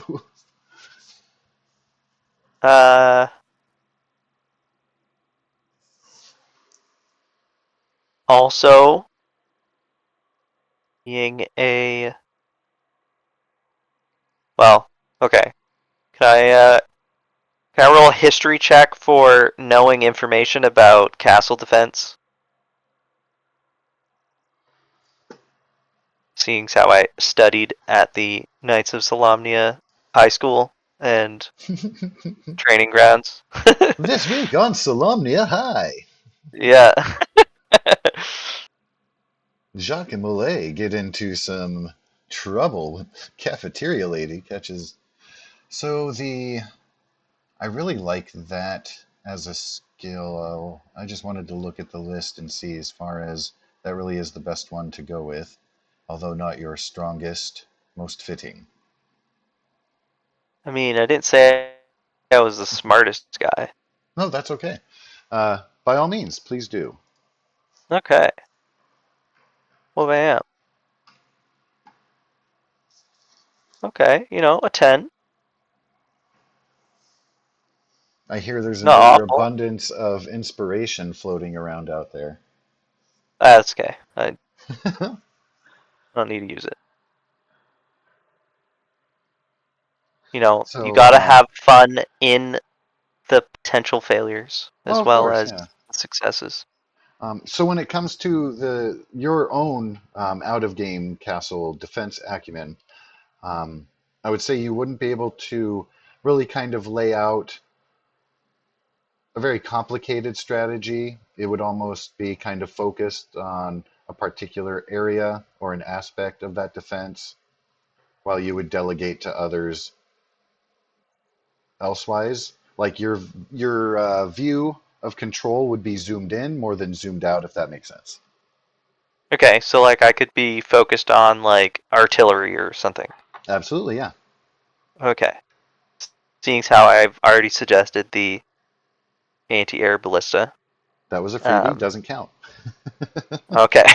Already earned. Well, it's Put it, in theme, so yeah. uh, the next suggestion would be just having our own like trebuchet type mechanisms to throw large rocks and the like over the wall, um, uh, to squash people with, or break siege towers and stuff like that.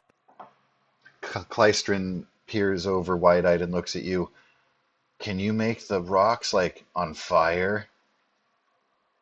Well, I can't, but I'm sure Oh, she could, and I'll point at uh, Rukel Dust. Rukel Dust has a most wicked smile with her nod. She is quite gleeful at the prospect of shooting flaming rocks at the dragon army. Yes, Abbott has proposed in chat there it's, net rounds for ballista. More yes, sir. forthcoming. That was one of them. You guys are welcome to like list out plans or ideas that you want to implement Flaming as nets. such, and converse as you will. Um, Again, Jacques, as far as your specific castle defense aspect, you're welcome to piggyback on other ideas should they be proposed. Okay. They do like, too, the idea of making sure that the streets are guarded, the idea of draconians just flying over the wall and attacking innocent citizens is not a pleasant prospect. So the Yeah. orchestration of that, they are quite keen on developing. Also, I'm not so sure personally. Connor isn't so sure how big Castle Calaman is, but if Castle Calaman could hold a large portion of the populace, they should put everybody in the castle if possible. There's quite a bit of room in the castle, and they can, of course, keep corridors tight. And there's some people recently who discovered some catacombs underneath that might be able to house a little bit more room. You guys may have heard about that, so Yep, it's absolutely a true. great idea, especially for those who. There are some townspeople who are eager to defend their homes and don't want to leave, other than those who have volunteer conscripted in.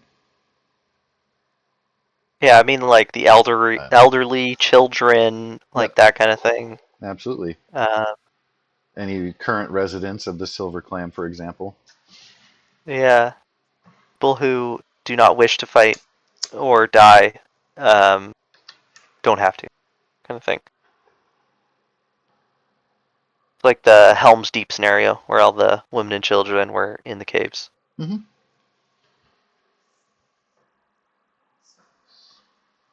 Yeah. So yeah, just spit spitballing ideas about castle defense, mainly siege artillery. Yeah. Looking for big impact, hurt big numbers. Yep. Less about the one-on-one skirmish. Yeah. Because we're definitely not winning via numbers.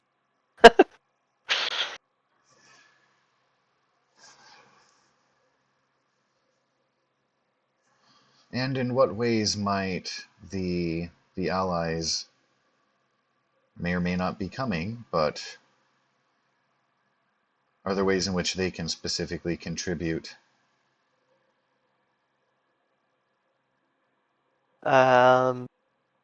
Depending on how many of them there are, we could task them to defend certain specific sections of the wall.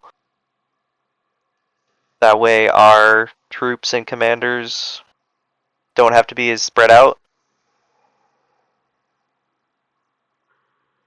Having specialists at the gates, of course, will be helpful. Yeah. East If they and bring west. if the elves bring casters, it would be handy to have their potential at the brunt end of the assault.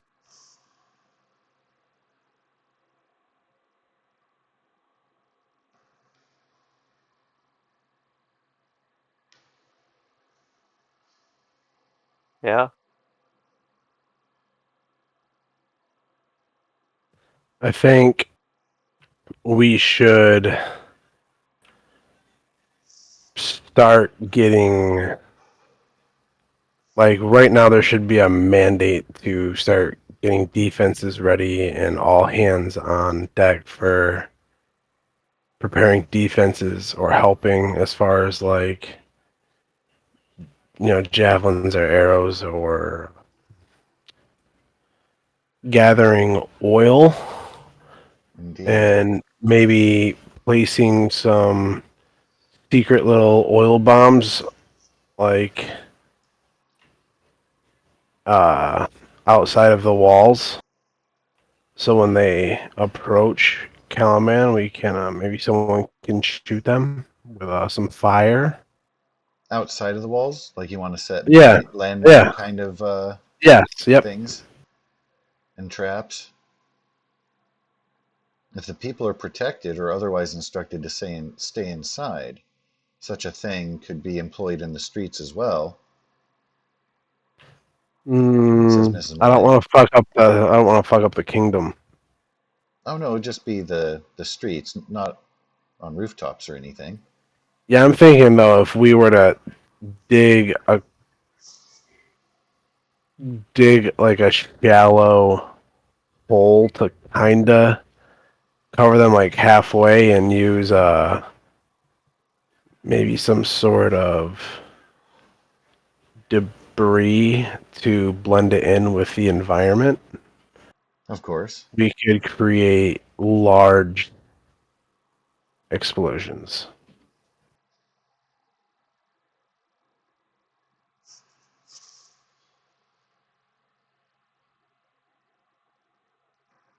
Could go beyond explosions too. You guys fell into a spiky pit trap once. I shouldn't say you guys. Petunia didn't, but wanted to at the time.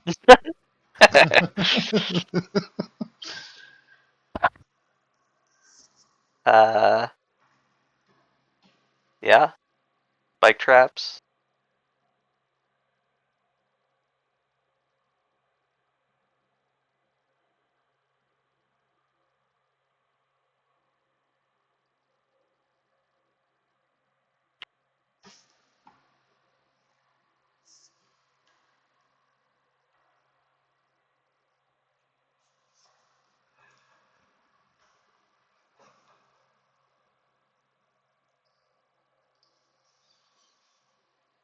Well, Uh, Vendry will appreciate, of course, contributions. Say, I don't think that we should alert the people yet to any kind of curfew or battle readiment just until morning, as we're going to be approaching the evening hours soon.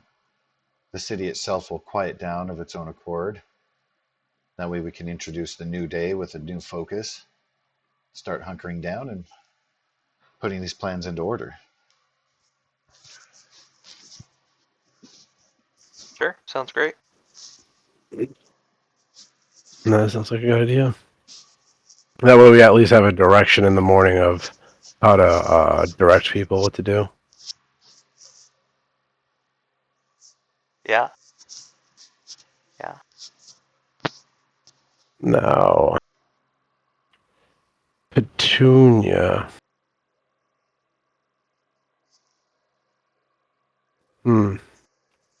If we only have a couple sunrises before a portion of the Shadow, well, I forgot her name.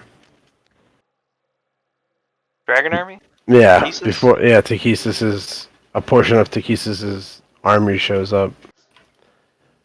Maybe we should pool the rest of our resources together and all the kids that are orphaned throw like a big feast for them.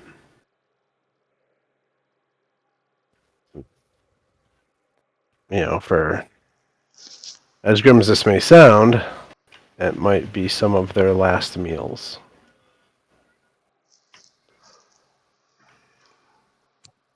Yeah, I agree with that.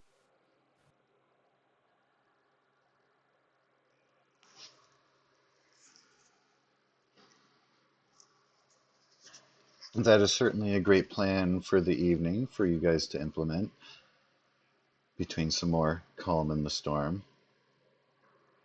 Vendry would like to convene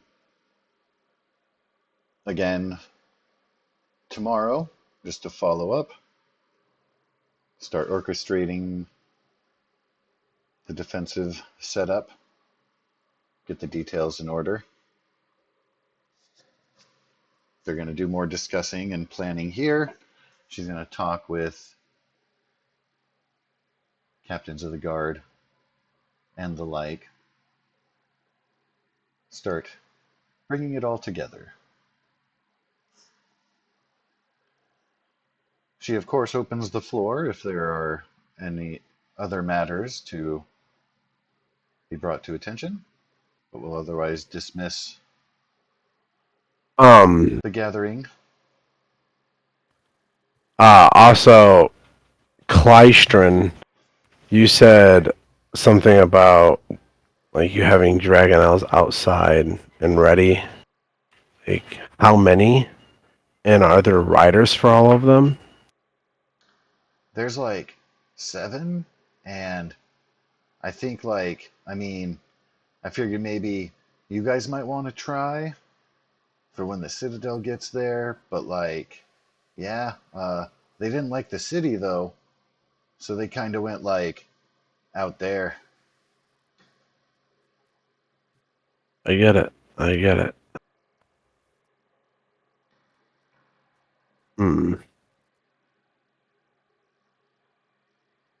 So when we want to go ride them, we'll have to go outside the city to boot up, essentially. Kind of, sort of. I mean, he might be able to, if you wanted to talk about implementing them in plans, you certainly could, or if you wanted Kleistron to have them do a specific thing or try to bring them somewhere, he could probably fly out and try to organize. He can't really have, a full conversation, as it were. I think we should figure out the best or the most, who would be well suited to ride the other Dragonels, and I feel like with riders and stuff, it would be better for the skies if we're trying to figure out ways to like counter any sort of aerial attacks.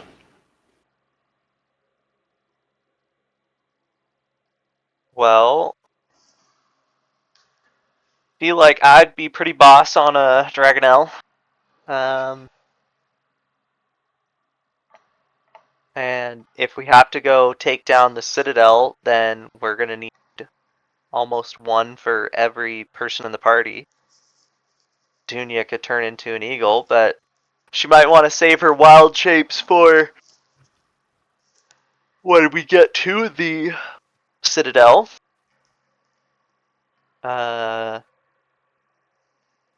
So, like, we're a group of 5, so Well, I don't want to be in the air, if you want the truth. I would rather be maybe with, I want to be with the soldiers.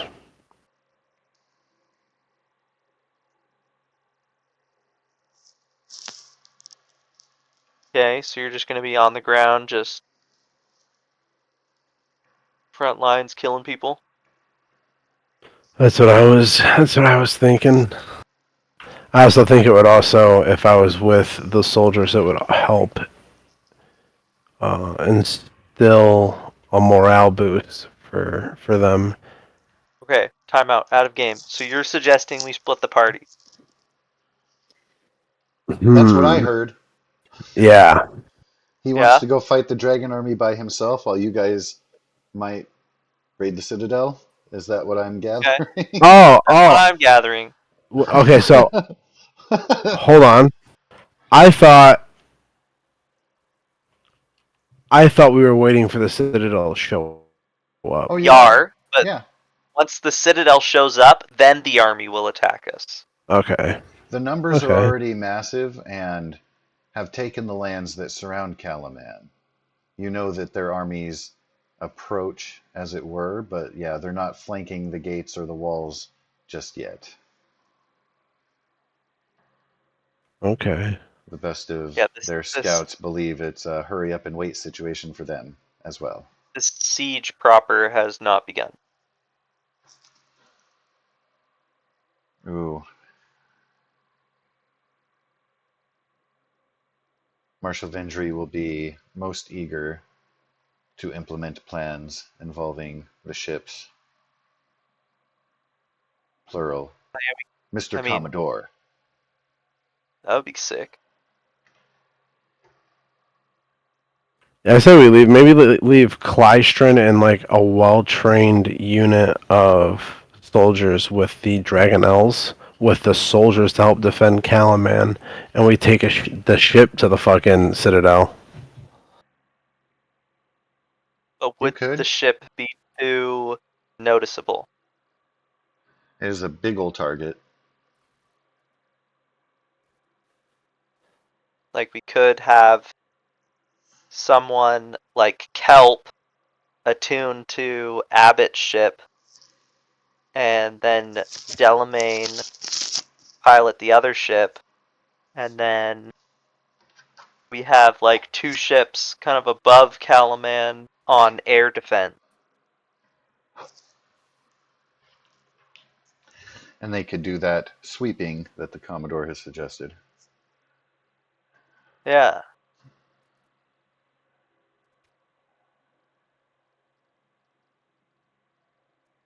You're not wrong. But they too could be used as part of an aerial distraction. They could charge up at the top on purpose. Yeah, sorry, let me rephrase.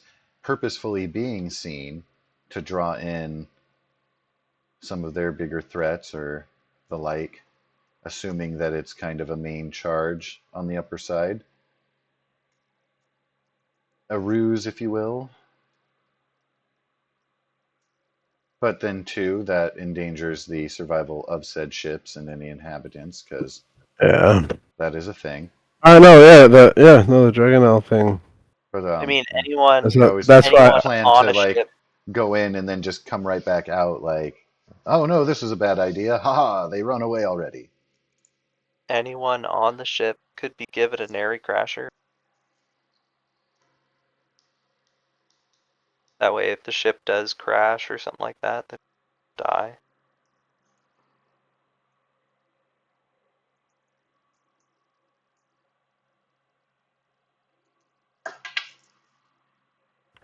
Oh, we can't lose the ship, bro. I mean, maybe it's a sacrifice we could make.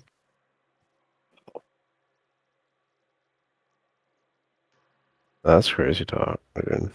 They don't presume the harbor to be a specific place of attack, but they have been trying to shore things up there and arm the fishermen, train them a little bit in the art of stabbing and self-defense. Oh man, I just thought of the most nasty idea. Ooh, piece of candy. So what we do is we turn the ships into lawnmowers, and then we just mow the battlefield. Oh my goodness. Rukel Dust maniacally drums her fingers together. You know, like medieval scythe chariots, except just on a ship that flies above people. Mm-hmm. And if they duck, you have a they just propeller get on the keel bottom hauled. because you don't need one on the top. It already flies. Yeah. You throw a big old propeller on the bottom, or why one propeller, and then that's quite wicked, sir. Two Um, propeller.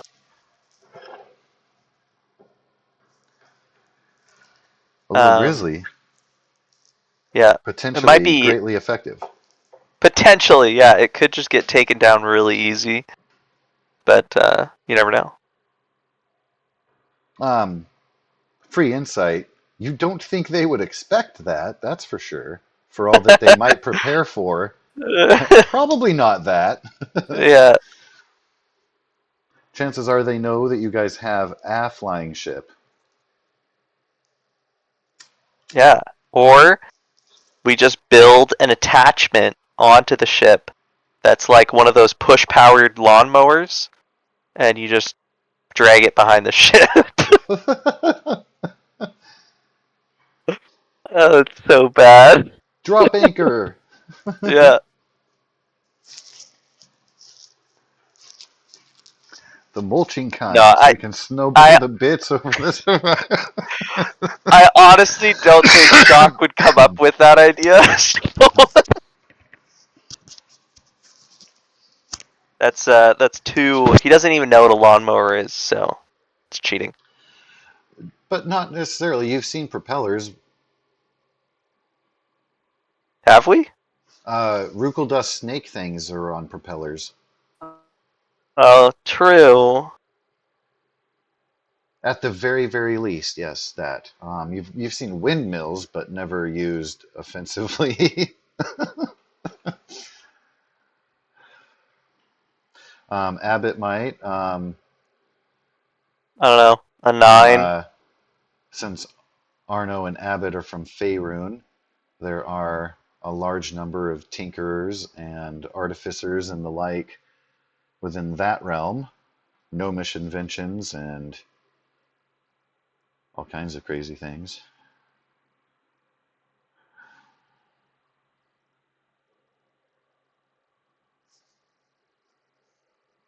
Okay. Does anyone have any other awesome ideas? Abbott is typing.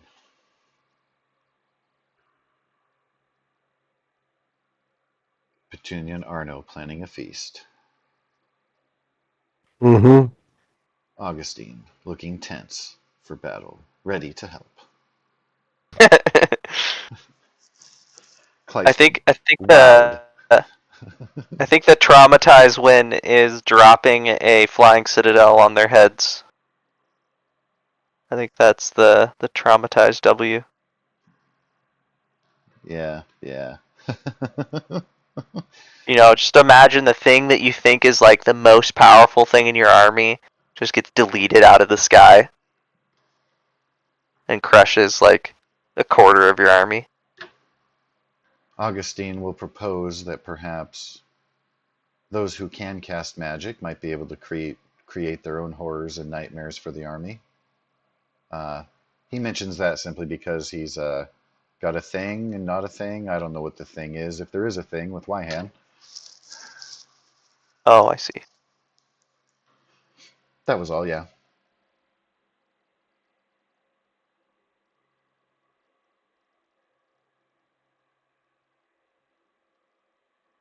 What about how many horses does Calaman have? Their cavalry is limited, but they've got one.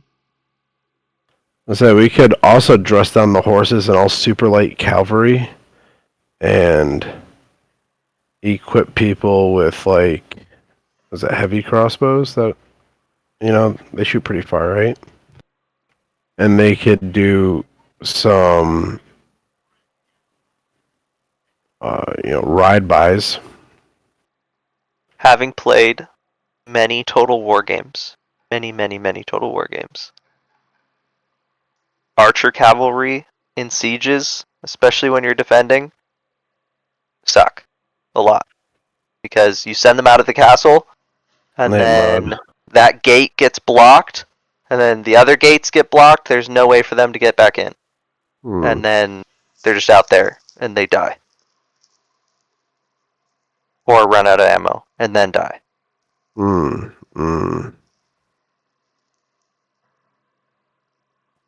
Sending cavalry outside of a castle is like your Hell. last ditch effort Mm. to like clear space or something.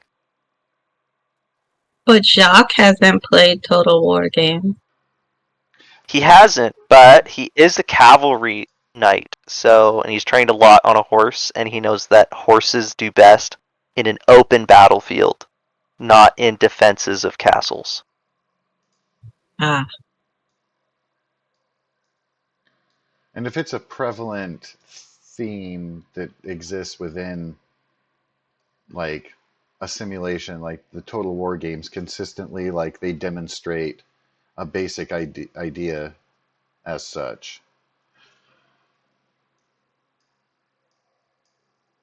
If it's just a known kind of common trope. Wanted to look at the horses that were ridden by the Calaman soldiers. They do have a light plate on them. Or a light armor. But yeah, tops of the neck, chest pieces and stuff. So the little bit of cavalry they do have, lightly armored. Just as a detail. Whether you specifically utilize that or not. If we want to implement cavalry, we would want it to be they're already outside the castle and they do a ride by on their way into the castle. Like maybe like a contingent is splitting off the army and trying to envelop the castle, then we have our sneaky cavalry in the trees further away ride back towards the castle, do a drive-by shooting, and then enter the castle, which can be risky if we don't close the gates in time or something like that. Mm-hmm. Could be risky, but could pay off if the decent amount of cavalry land all their shots. But then again, you could just shoot those shots from the castle walls as well. We could drop them But out of the it could be an extra ship 80 shots that we get off. 80 to 160 shots that we get off before they reach the castle, and they get back into the castle to reload to shoot again. So it's like a free barrage of shots. I don't expect all of them to hit. I expect them to hit some shields and shit, maybe bounce off some fucking armor or some bullshit. Definitely some of them will get through and fuck people up, but Lady Anne will propose that if cavalry are outside and they're heading to the gates, they will send the dragon army soldiers, like they'll be wanting to chase them, try to catch them. Anyway, see battle is going. There'll be a fervor. They could And with them take the having opportunity flying to troop trigger something. too, Or yeah. Don't forget about flyers. adding in the flyers is dangerous. You send a bunch of cavalry out there and they run back and then all of their flyers are like, oh look, easy bait, and then they just land at the gate they're going to stop them from being able to get back in. And then the infantry shows up, kills them all. Well, knowing that they are bait, you could use that to your advantage. Not like to sacrifice them. I mean, unless it's pretty grand. Well, that's why Yeah. I like knowing that we're using them as bait and they get off these pot shots. That's why I was trying to play it safe to where like that was an excellent idea where they would run back into the castle. Or if you have them run from one gate to the other and do something along the way. I don't know. Petunia was speaking up on something. Oh, I was saying to drop them from the ships with the Neri crashers. Helldivers. Yeah, on horses. On Okay. horses. Are we giving the horses a Nary Crasher now too? Yeah. Yeah. Horse-mounted Nary Crashers. Now I've seen everything.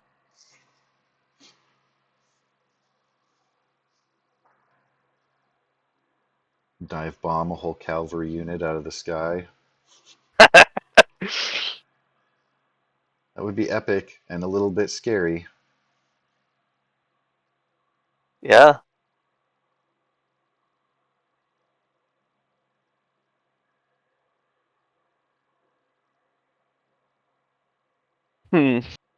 Well, ultimately, I think our talent would be best used to infiltrate the Citadel and try and bring it down. I feel like we're the best trained, No, I agree. highly equipped, most experienced. Becklin will look over with sorrowful eyes. And that is where you last detected Darrett, is it not? That's right.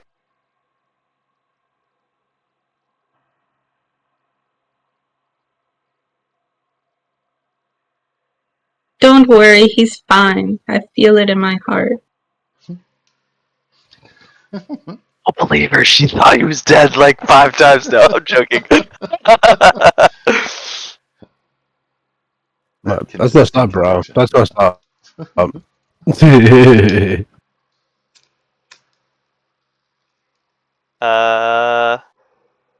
Yeah. Where we last, I guess, felt Darrett. Let's see.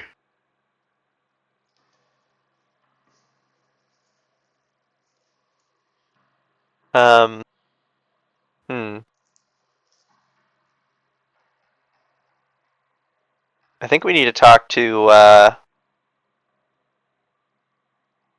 Demolin.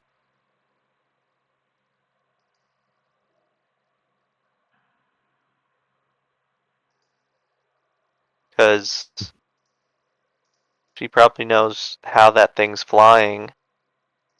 Or at least to give us an objective on maybe how to turn its power off. Well, if Petunia could fly into the thing with us, maybe Demolin could ride one of the Dragonlance. Maybe. She would have to give up her, if you utilize the ships, because she's attuned to one of them. Yeah, she's a. Commodore Abbott's fleet. No, I know that. I'm just saying.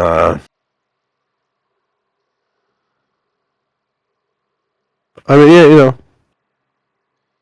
Can Jacques' horse fly? Not. Nike can't. But, Steel Wing, I think it's called, can. But I only have one more use of Steel Wind. The griffin thing? The Hippogriff. Yeah, hippogriff.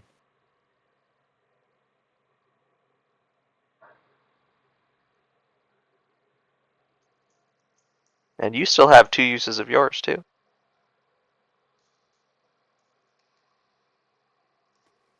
I have a hippogriff?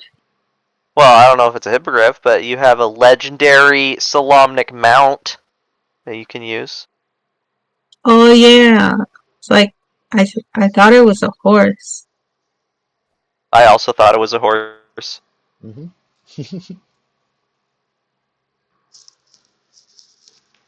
They appeared to you as horses Yeah, when you encountered them. who knows? Maybe you'll get a cute kitty cat with Not yours. too far away from where you stand now.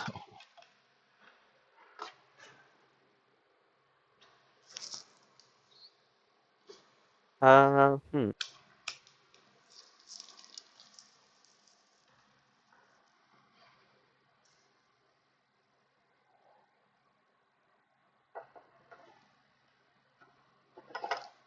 I know. We just asked Demolin to learn the Meteor Storm spell, and then she just solos a quarter of the army by herself.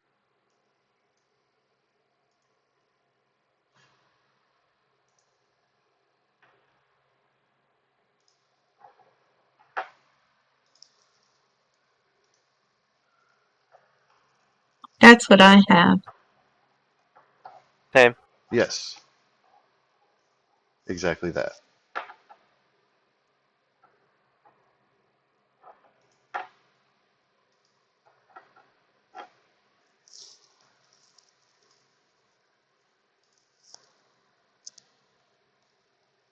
Uh, So when yeah, do we think they're gonna be here? uh, 3 to 5 Safe. days. Yep.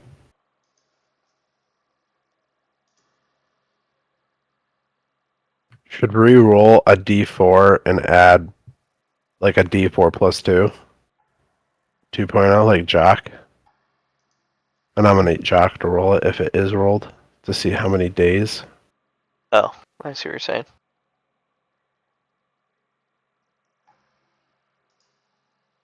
But I mean, like, the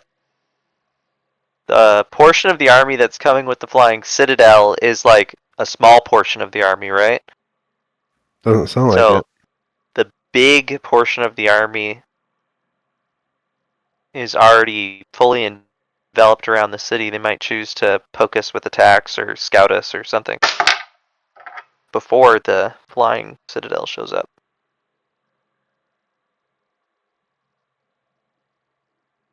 To know to where to best position the Flying Citadel when it shows up. Yeah, Like, for if it your was me, insight, you guys have scouts that try to keep an eye on things. They probably have scouts that try to look ahead yeah, on things. that are probably inside the city that aren't let in. No, I'm joking. I wasn't gonna say anything, but you're not wrong. um, Levi would have. uh, no, but honestly, like, if I was the Dragon Army, I would position the Flying Citadel over the bay because there's no walls by the bay, and like Where the deer and the antelope you can't. play. There's like free access to just crushing the entire Calaman Navy. You know, it's too tempting. There's no towers with like massive ballista and other things there. You know, it's just if you want to do a full envelop attack, gotta do a naval attack as well. So if you don't have ships, which they have ships, um, might as well put the Flying Citadel over the bay.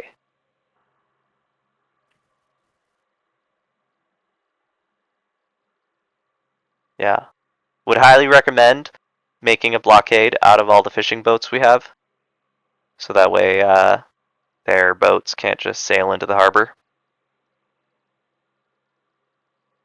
Smart.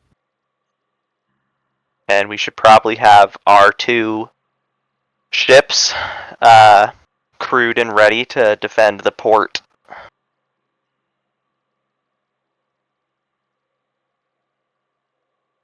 That would mean that the Commodore might have providence over all the Navy. Because your ships would instantly become the flagships. by default. Of course. So yeah. Not that he'd be obligated. He can micromanage or delegate as much as he liked. But that would be the proposed default, at least starting point. Well, if Abbott runs the ships and Arno solos the army and the rest of us goes to the Flying Citadel, then, we're all Right? we're all doomed to die.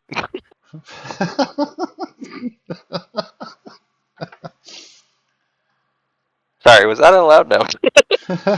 You mother. So it would be one person for the armies, one person for the bay, one person for the citadel, one person for aerial defense. Yep, pretty much. I think we have a couple more.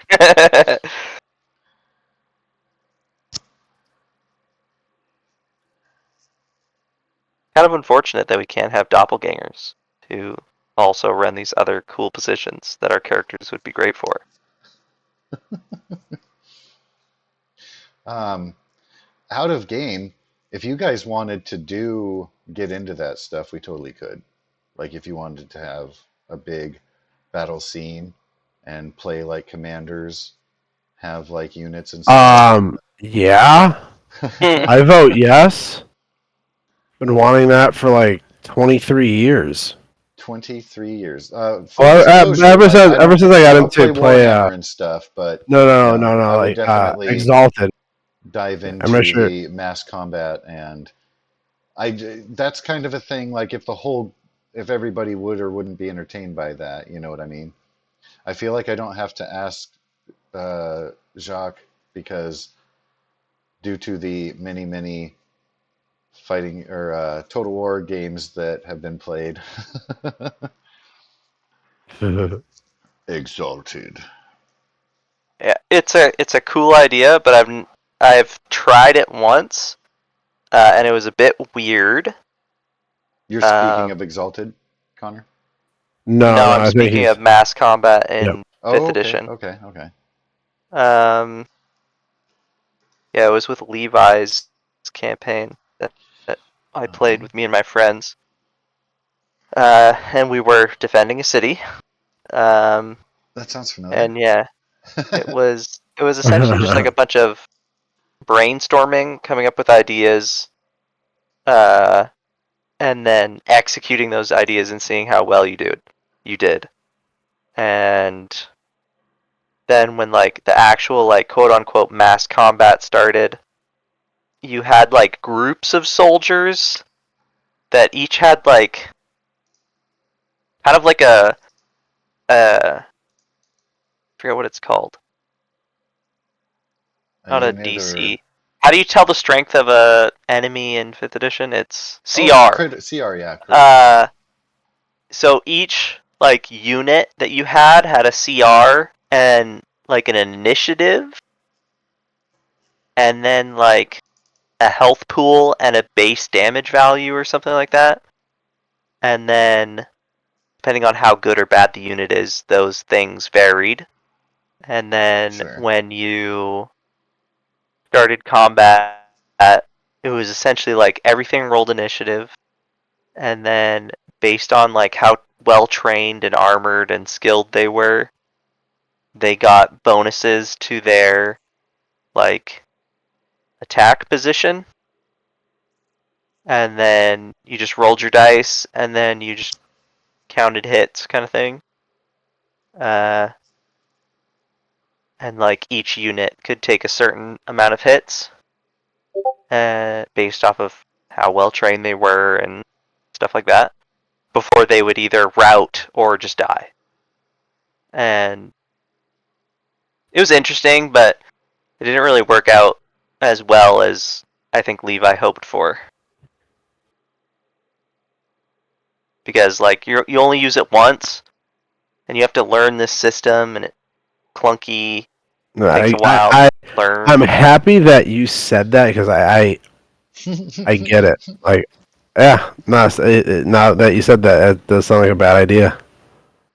Like it's a super cool idea, but personally, I think it's way better to just say like, this is what we want to do. this is who's doing it. Arno, roll a dice, and then Josh decides if your roll is good enough or not. And then Fair. based on how good or bad it is, that's the way the situation goes. And that's in Levi's game. That's kind of how it ended up just going, is because A, it was more simple, and B, it was faster. Yeah. And no one really has to learn any rules. Get into minutia. Yeah.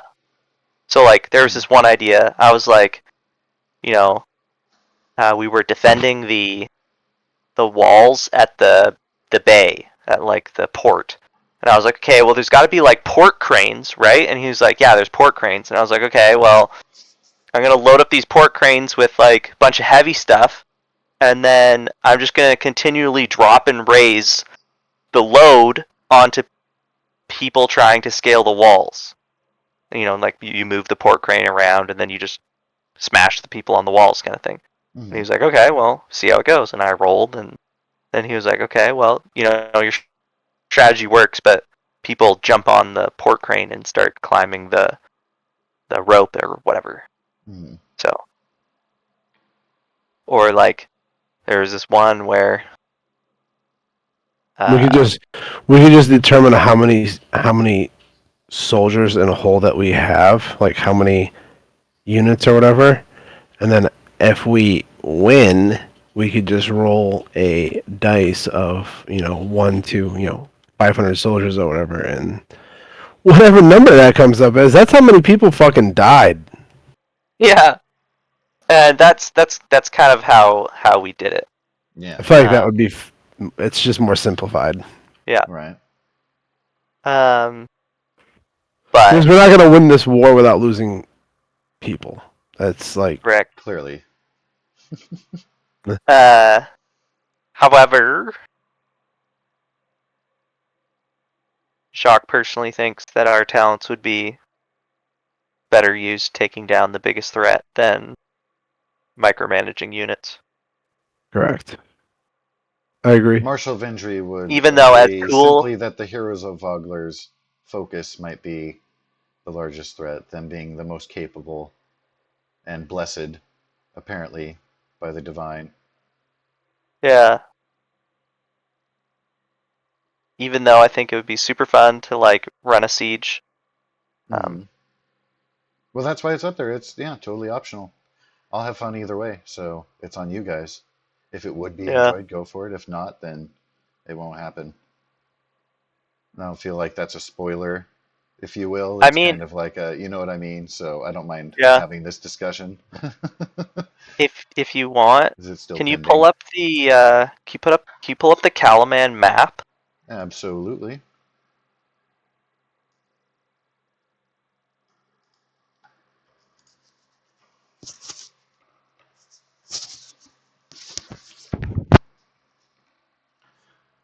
Welcome to sunny Calaman. Okay, so there's 5 of us. Here's my idea. So I'm just going to assume that this city is going to be enveloped, because usually how sieges go. We can have like the blue. Should probably make that thicker. This blue line is like Jacques. Okay, for instance. And then we'll go like red is Arno. Green is Tunia. Purple is Augustine. And then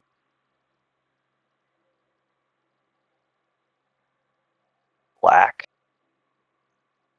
is Abbott. So, kind of Abbott's got the coast and the port, and Augustine's got like the warrior and Fisher Gate. Petunia's got this big stretch of wall. Arno's got this big stretch of wall, and I got the trade gate, just as an example. Right. While we're up fighting the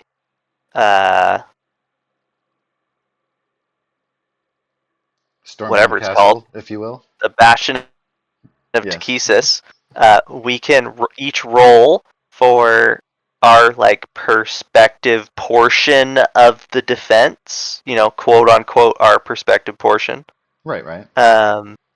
And maybe it's like uh, mid session while we're in the bastion. Meanwhile, We'll have like meanwhile, back at Calaman situation, right, you right. get us to each roll like a d20, and based off of the defenses that we've set up in the city, we can then roll and use them to our benefit. Like, excuse me, Captain Abbott's got our fleet, and then maybe the purple gate has a bunch of Rukeldust's shenanigans. The green and red has a lot of like of the anti-air ballista stuff, and then maybe my portion has like I don't know, like a bunch of archers or something. I don't know. Make it unique, Right, right. whatever. And then you just roll a d20, and if you do good, then your side of the battle is winning, and if you do bad, then your side of the battle is losing. That's awesome. And if you keep on like not doing well, can have Yeah, like your drawing gets moved inward into the city. sure, yeah. Or maybe you have to pull like Oh resources from no. elsewhere in the city. Mm, yeah. Well, I will Just definitely think about something cool and simple that can be played with in that regard, just to parallel. just an idea. Oh yeah.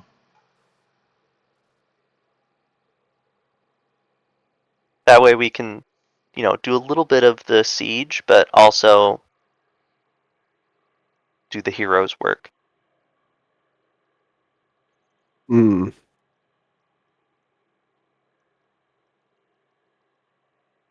And who knows, maybe it's like Becklin and Andamole and I don't know, like Clystron and Cudgel and uh, Captain Rex or whatever the guy's name is, Flint. Flint. Captain Flint. Maybe we get to like play as main characters in the defense that are all Absolutely. commanding portions of the wall. With their own little special thing or some such. Yeah. For sure.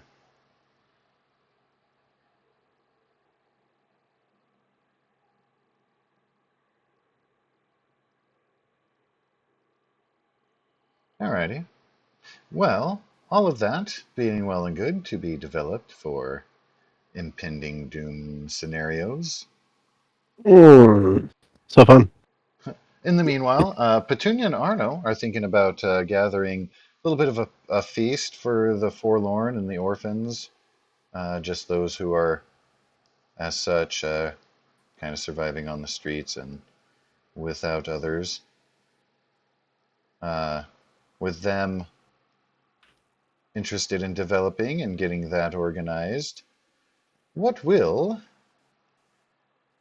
our good Commodore and our knight be doing in the later eve Give me a second. I need to look up of a this certain day? spell.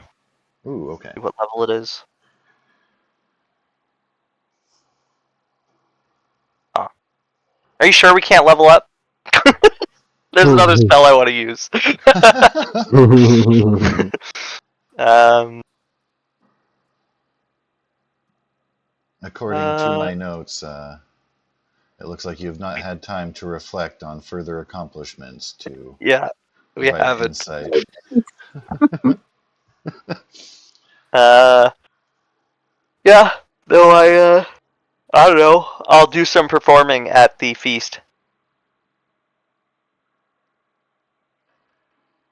Dun, dun, dun, dun, dun. Maybe tell some people some epic stories, sing some ballads, that kind of thing.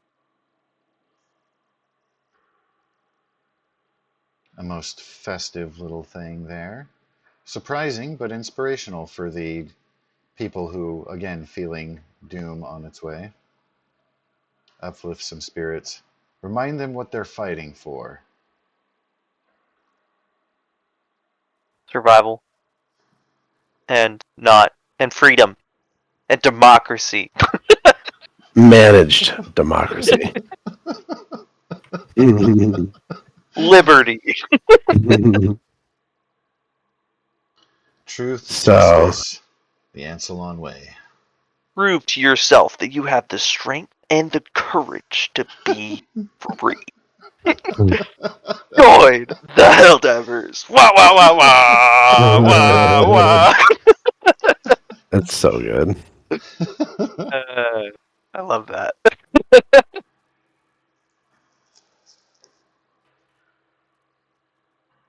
I saw this reel on Instagram.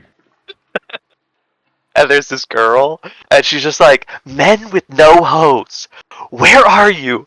What are you doing? And then it like snaps to like right after the guy like snaps his fingers, and he's like, prove to yourself that you have the strength and the courage to be free. And then it does like half of the Helldivers intro. I laughed so hard. It was great. Anyway, yes, I'll be giving Helldivers 2 level of inspirational content. That is very awesome.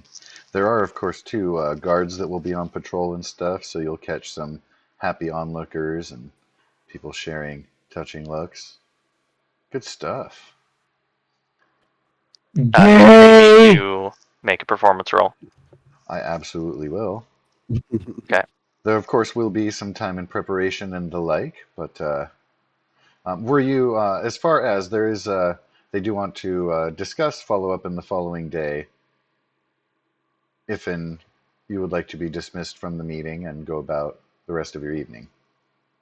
But Yeah, if they're yeah, done. they're I there. think Okay. I'm done. While everyone's like setting up the feast and everything, Arno would get his painter's supplies and set up his little thing, and he would paint the scenery of the people of Calaman gathered together and Ooh, just enjoy like a Thanksgiving photo. awesome. You will have to prepare yourself for delivery of such as well. You also have to go back and get your painter set, so. Yep. I would go with him. All right, Yay, let's go. cool. I got a You guys can homie. swing by the Black Rainbow real quick. Say hi to your cool cat chef. All right, and Commodore Abbott, have ye plans for the evening? I've remembered this time.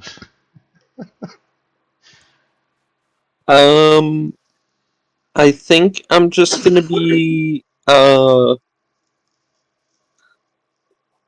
do we still have spiders to work on? There are indeed.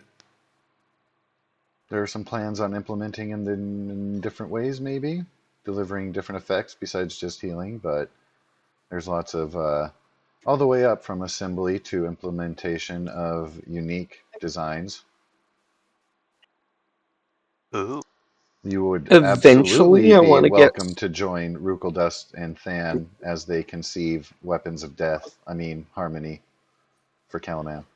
Harmony. Yes. Yeah, that is what I will do. Right? Maybe while you're at it, you should just make the first nuclear bomb, and we'll make a video about it. Very, very smart.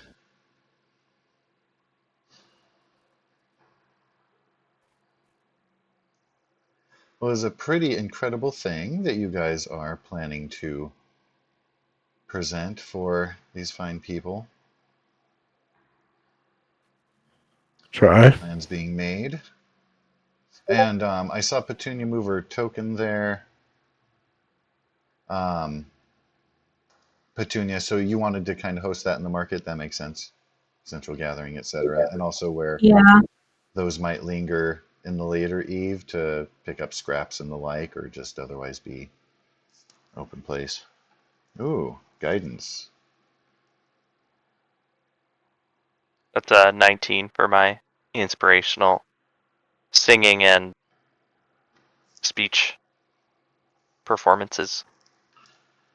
Fantastic.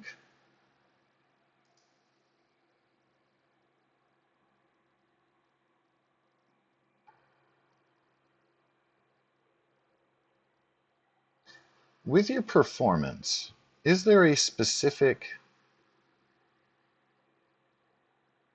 thing or approach, something that you want to kind of inspire toward? Um,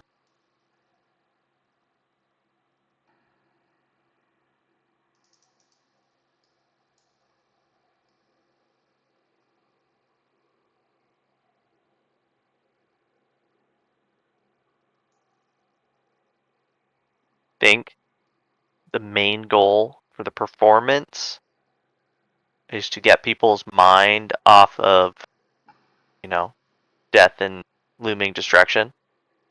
And the speech is supposed to be like very encouraging and make you feel like we are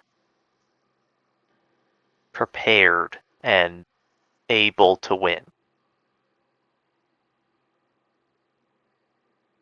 Because there's nothing worse than believing you've lost before the battle's even started.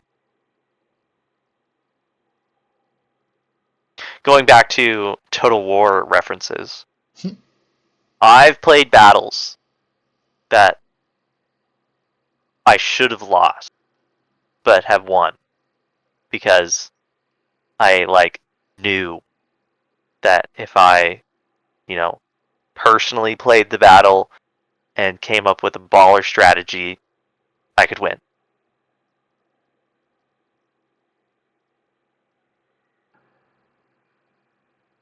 Absolutely. So even though we might be outmanned and outgunned, we ain't outsmarted yet.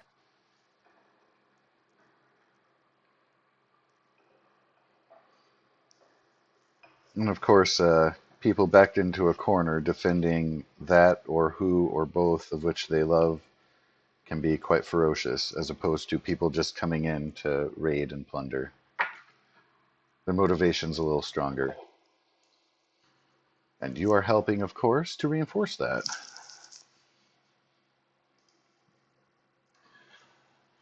What I'm here to do. So, with Arno and Petunia heading to the Black Unicorn, Arno, you'll be able to zip upstairs, grab your supplies. You will be coming on downstairs. See Petunia waiting comfortably outside for you. She has a few little birds that have come to her side, She's Go ahead resting and on her princess. arm. And as you kind of come down and approach, they flutter off. I'm not scary. Aww.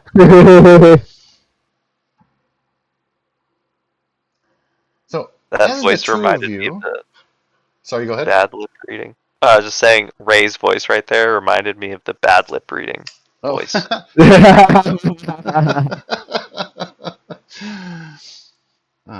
So, can I please get, as you are heading away from the Black Unicorn, a perception check? Arno, Petunia.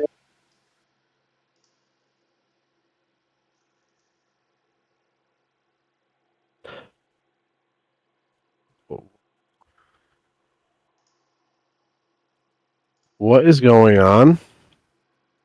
You're in the Is this city. just magical? Oh no, it's just low lights and stuff in the Oh, okay. city. The sun going down, casting a hue.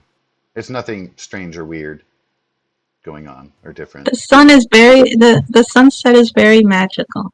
Well, I mean, in and of itself, sure. There are also 3 moons that are rising, so enjoy that cast.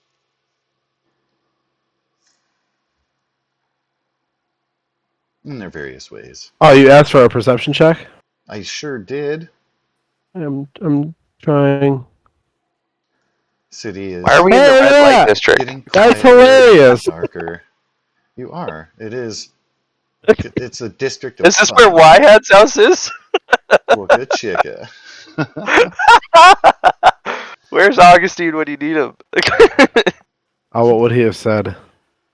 uh, Oh, I was Mm. just being silly that it's like a red light Mm. district, and Augustine and Yhan. Oh, I thought you were going to say something about us both running at 22. Oh no. I was like, that's cool, right? so, It is. We're on the same wavelength. I know.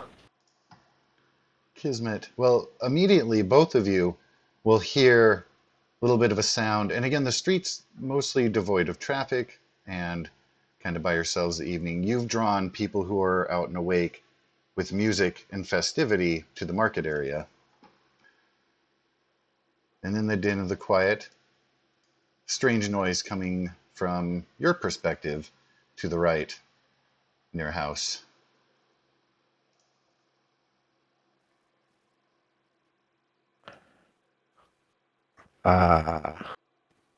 Should we check that out? Petunia appears to have already scurried in the direction of it. Well, And as you're stealthily. are you both Alright, we're doing this. stealthing or just one of We're you? Oh, Jacques will be doing this ready. stealthily. I am not stealthing. Okay. I know you're So not. she'll be drawn, and suddenly, with the two of you coming around the corner, you hear a meow. This cat suddenly darts out and around and away.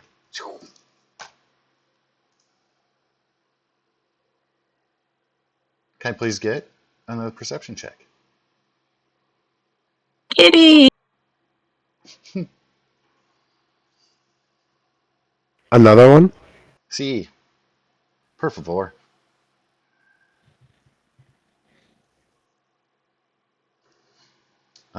Petunia distracted by the kitten running off in the distance, Arno.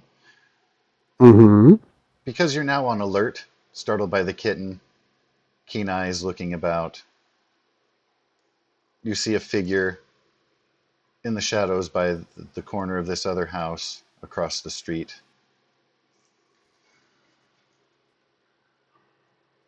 Mm. Hunched over form.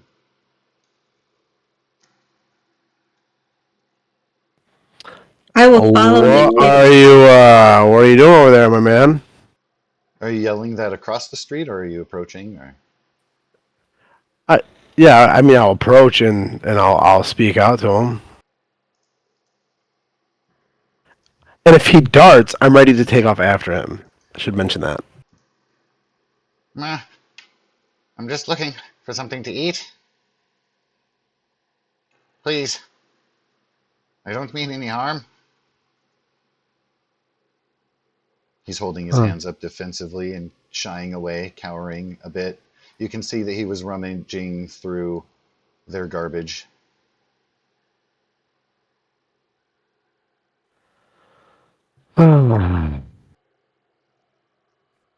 Let's go get some food. Meh, no, leave me be. Please, I mean no harm. Alright, sorry. I'm sorry to bother you. I'm going to walk away, and then when I feel like he doesn't have his eyes on me, I want to blend into the shadow and stalk him like a predator. He's suspicious. He's doing suspicious things. He's Is all I'm going through saying. their garbage. One bag is torn partially open.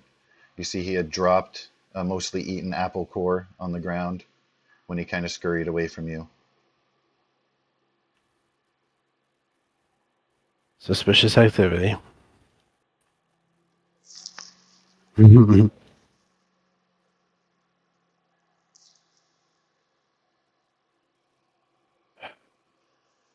Don't be suspicious. And please Don't get be sus- perception check again, as the two of you will be reunited in the center square.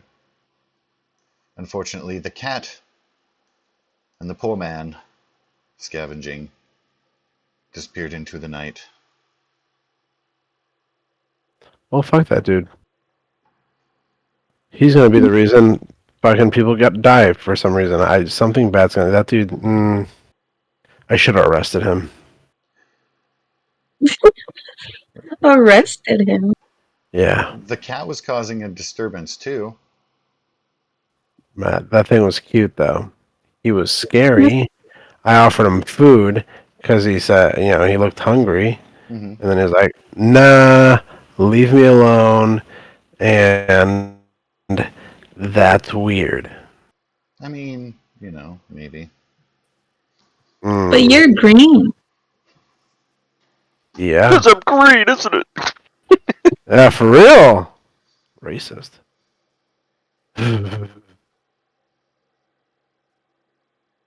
Maybe he doesn't know about us.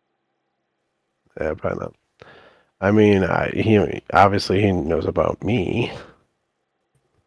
Silly. He doesn't know about you. Whoa. I don't like that tone.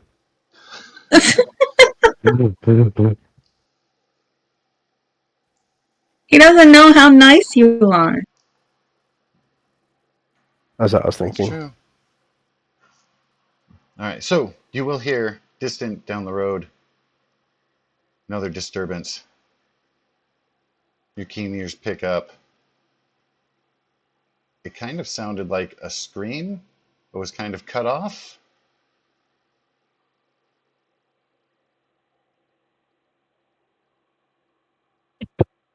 Quite uncomfortable. Let's rush Down towards here? it. Yep, exactly down there. Distant in the direction in whence you travel. Shoof. Uh-oh. Petunia, not sneaking. Does this feel really bad, Petunia? Apparently, no. We'll see. Not really bad until you know it's really bad. Till then, it just is like potential energy, Yeah. No!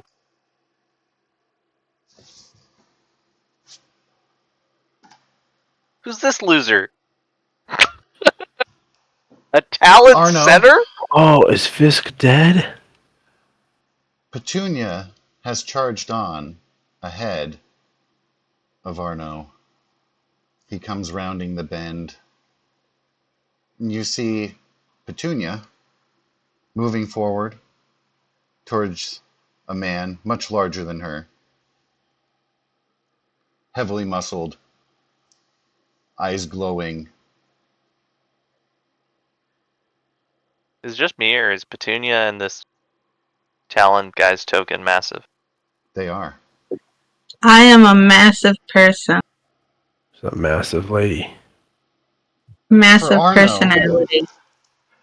For Arno, it feels as if time slows. The muscled man stomping toward her. Petunia slowly turns her head back toward you. She makes eye contact, gives a very slow smile. What is happening? Suddenly, an arrow shoots into her knee, and she shudders. She's An no longer arrow shoots into her shoulder. She reels, still very slow. You see the smile she gave you start to fade. And then, very suddenly, the large man lifts her up in one swoop above his head with both arms,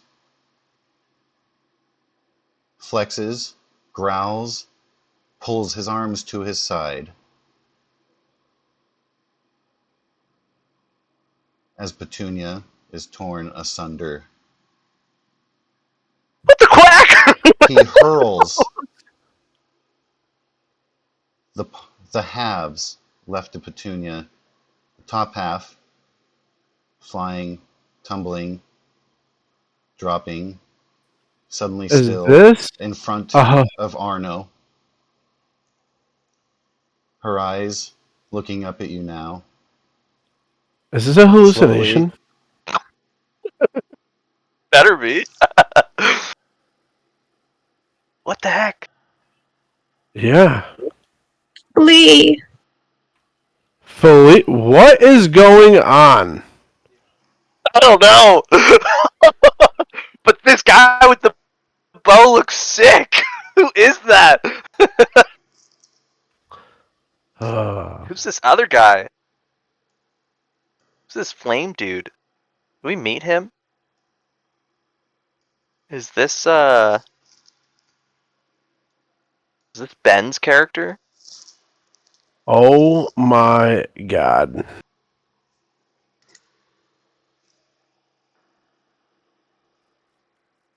He's. Oh no.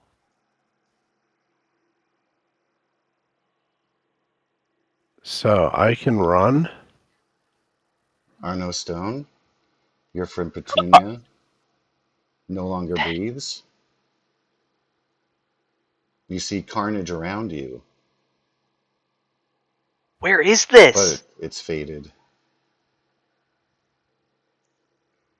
Is this by the Black Rainbow?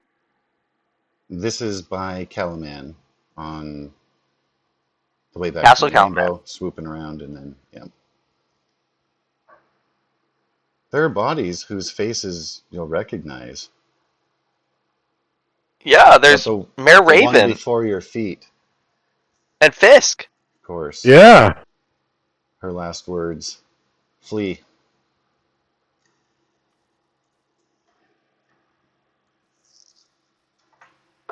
Maybe she was just really concerned that there was a flea on the ground.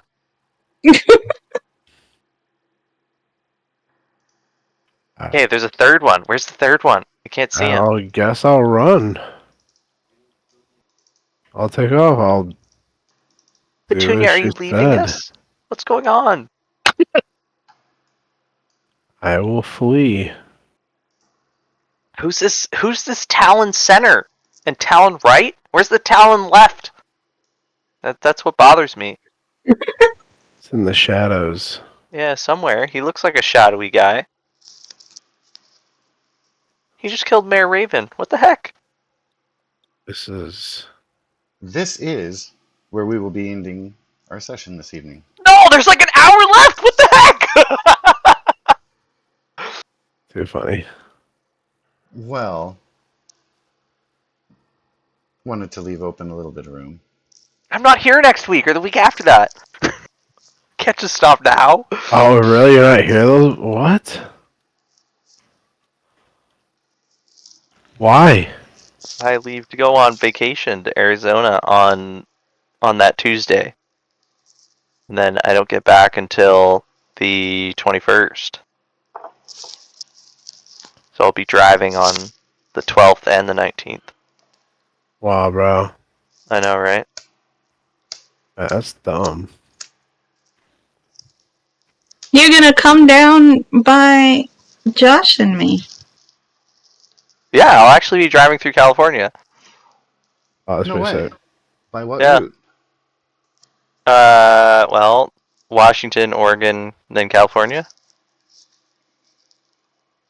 Because Bellingham is right by the border. I don't know what part of it you'll be going through. Yeah, I'll probably go through Sumas. Or whatever that is for you. Yeah, it's nearby. Yeah, Sumas. Sumas is on the US side, right? Yeah. Yeah. Pretty sure. Yeah, and There's like the then Linden uh-huh. and the Sumas, and then like the Yeah, it's all right around. yeah.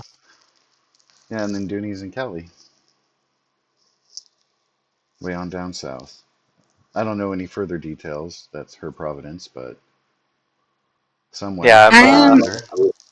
I am in Sonora, which is 3 hours east of San Francisco. yeah. I'm like right on the edge of Yosemite. Oh, I'm actually going to Yosemite. It's like the main reason for going through California, which is longer than going through not California. Yeah, my town is like a big tourist town. I mean, it's not a big town, but it's a tourist town because people stay here who want to Okay. go to Yosemite. Yeah.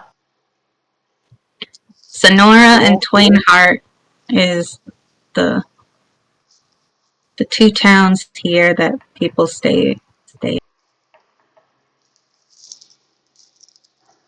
The heck, man.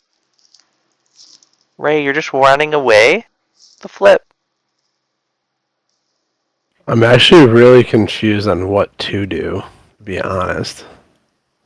I'm like really conflicted. Well, these I- guys just wasted like seven guards and Fisk and Mayor Raven. And Petunia. Well, yeah, Petunia like died on screen. Like, I know.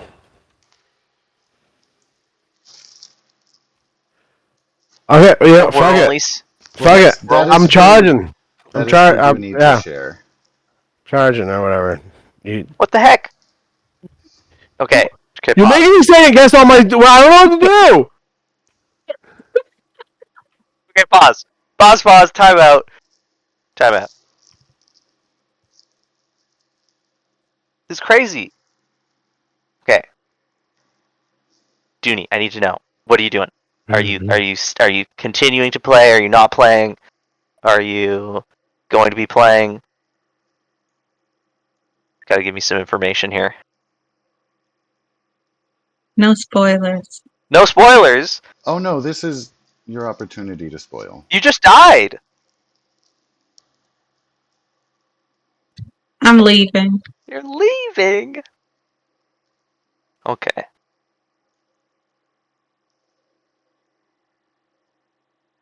It is my farewell game. Man, Levi wasn't even here. And Levi missed it I because of his know! life. His wife's birthday. You It's wanna crazy. you His know wife and wanna me know what makes it share the same birthday. worse for Levi too is uh, these are his creations, so you can thank him Yeah! for Petunia's death. I By remember the him way, telling me about the talons, and I was like, there's a talon center and a talon right, but where's the uh-huh. talon left? I'm gonna fight these guys. Man. Okay. Okay. It makes a lot more sense now. Man. Tunia, you're giving me so much responsibility.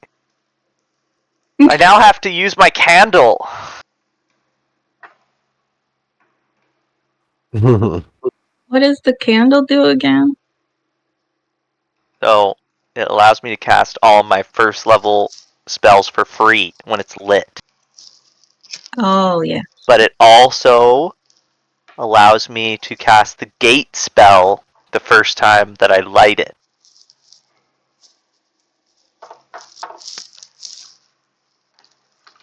I don't know what that is. Basically, it lets you teleport to another plane of existence. Oh, okay.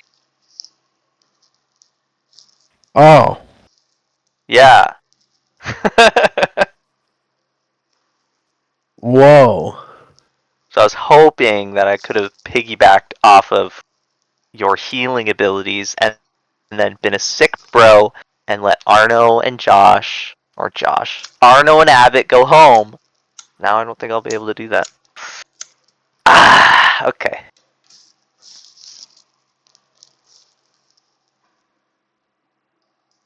Crazy. Would have never expected it.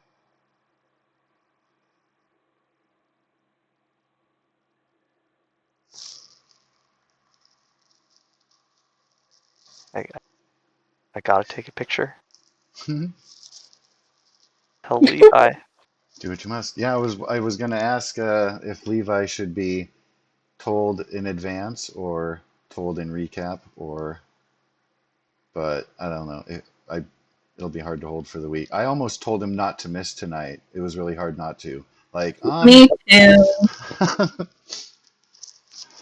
I wanted to but then, message him and be well, like, "You better not be there." if it wasn't a wife's birthday, that's pretty much the only Yeah. thing that's in it. I was like, Yeah. Or a funeral. right, Or a yeah. wedding or something. Yeah.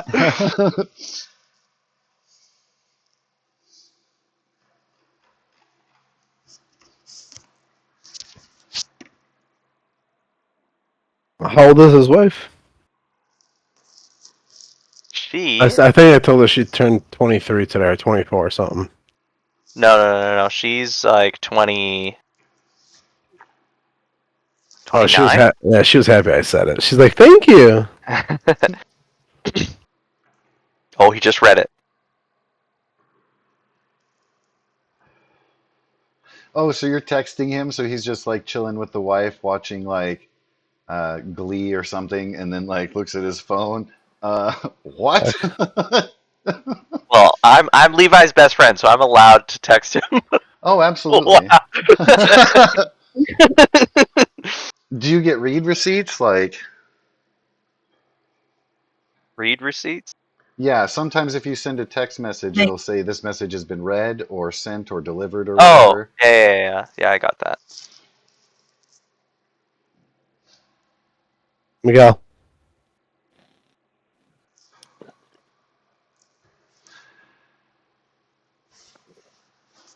I will miss you guys. I will miss you, Dooney. Yeah. Well, she'll be still with us for Storm King, but Yeah, and hopefully your schedule will correct sooner than later to bring it yeah. back in to more folds.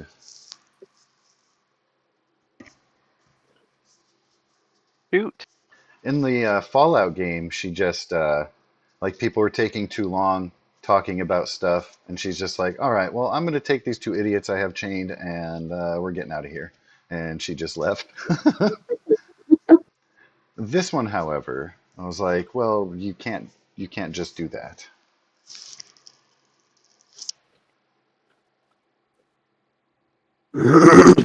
Yeah, it would have been brutal if you just did that to us. Was my scene dramatic enough? I did not like it. Okay. I will turn on my camera and I will do a reenactment of the entire thing. Okay. See here.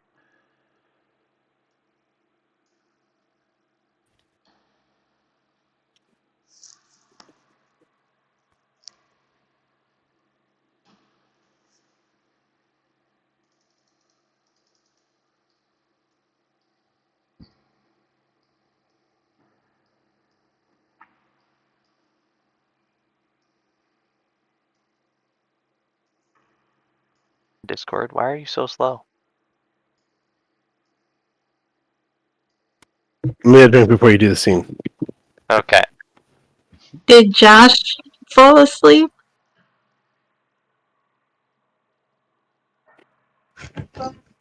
Only for a little.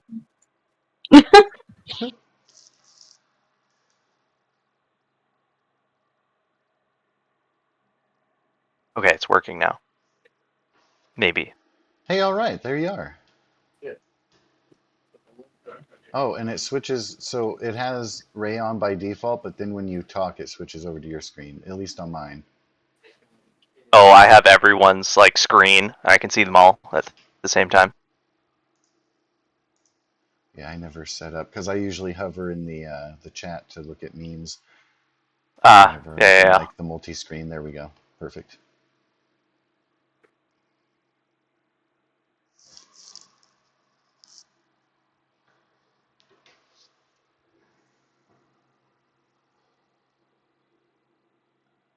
And I super dig that you have Jacques' picture as your background behind you there. Yeah. That's super Yeah. awesome. I've always like. I know we've talked about it before. I'm just reiterating. Yeah, I think the art turned out really good. I've used the same lady to draw my characters, or at least the 3 that I've gotten drawn, and she does a really good job.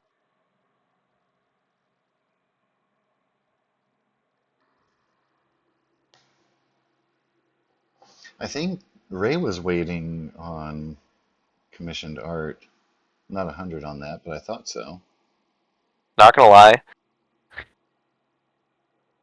Ray's has been waiting on commissioned art for a while. When we first started playing, he wanted to get like a group Right, yeah. like picture done, and then it just translated to the next one, and the next one, and the next one. Well, yeah. Well, because it's the same person who did the art for Abbott, too. Ray, you're back now. Aren't you waiting for some commission party art? Oh, did you just blow a candle out for Happy Petunia? birthday! Yeah, it's my birthday. Happy birthday! My daughter's made me cupcakes. Oh, how nice. Finally grabbing one. Forgot they were here, and I'm like, oh, these shits look good, but there's a lot of frosting. Oh, you want to know what to do? You have to think like a kid, though. Of course, you're gonna have What lots you of do frosting. That's Is care. you take the cupcake, and you take the bottom, you split the Oh, cake Oreo bit in it half, off, yeah. and then you yeah, make like a sandwich. sandwich. But that's still too much frosting for me. Uh, Yeah, man. Like, this is still a little too much frosting.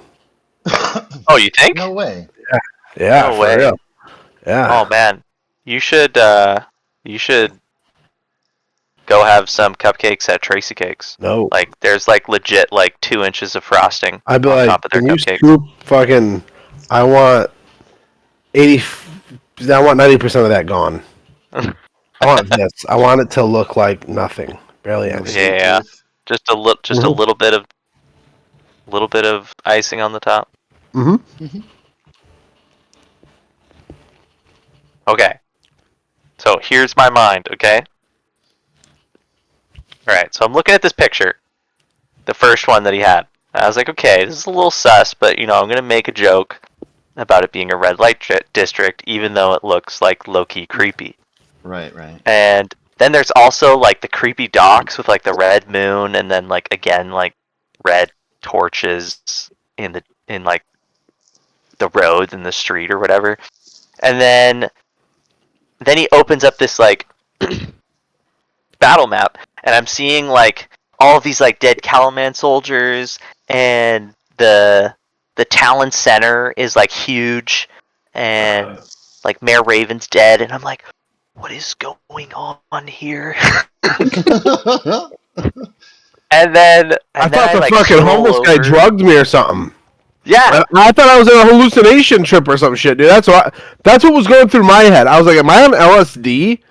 then I look over, and I'm like, have we seen these warriors before? And I was like, okay, this guy here kind of looks like I forget his name, but Ben's character. It looks like Ben's character or his brother. Kane? Kane, yeah, it looks like Kane or Abel, one of them. So I was like, okay, maybe one of them's in the dark side. And then there was Fisk, and I didn't see that Fisk had died, so I was like, okay, like Fisk is now part of these bad guys. Oh, I And put blood splatters on him. I just figured that I don't know. I don't know if people, he's so dead. there was I don't blood know if on Fisk him. is dead. I'm Oh, he's hoping 100% he's not. dead. That sucks. That sucks. Okay, so then I'm looking at these things, and then I get the big brain idea. I was like, oh, this guy, he's burning down houses all around him. This other guy has fire. This other guy looks like super, like, deadly. Maybe this is the group that, like, attacked Petunia's village when she was, like, little. And then I was like, that would explain why there's, like, red lights everywhere. Because, fire. And then the scene starts playing out where Petunia's just getting like ripped in half and everything, and I'm like, what is going on? Literally the entire time I'm like, what is this shit? The math wasn't mathing in your head either. No, yeah, I was like, Yeah. while I was thinking about it, that's why I was like, time out. I need to pause here because then I was like, okay, there's only one reason why one person gets killed outside of a battle, and that's because they're leaving the campaign. Well, That's right, the yeah. only reason. But it takes And a minute, like, I hope, Yeah. anyway, to settle and wait, what? Yeah. Crazy. Well, and also, too, like, I would never have done that without the player being involved in the discussion 100%. Yeah. So, like, side Yeah. note, too, like, Well, like, be honest, essentially, this was the plan for that dragon attack before we all went into on Yari. But I just got like extremely lucky and killed the thing instead. yeah, yeah. Because, yeah, there was going to be, I was going to have fun resurrection at the Paladine Temple. Yeah. That was going to be where I brought you in instead of just like, hey, I'm coming I back in the see. streets and made my way Yeah. in, and here you guys are. Because you were there, and I was like, and they weren't Yeah. to the temple yet. So I was like, I don't want you sitting Yeah. around and just watching. So here you are. But I mean, yeah, anyways. Times. Yeah. Well, I'm glad you had the chance to play with us, Tunya, or Dooney, and that you had fun. Or at least I hope you had fun. I had lots of fun. Lots of fun. Awesome. You And guys yeah, were fun to play with. you know, everyone that's played with us has said that we've been fun to play with. So modest. Levi probably doesn't say that about me.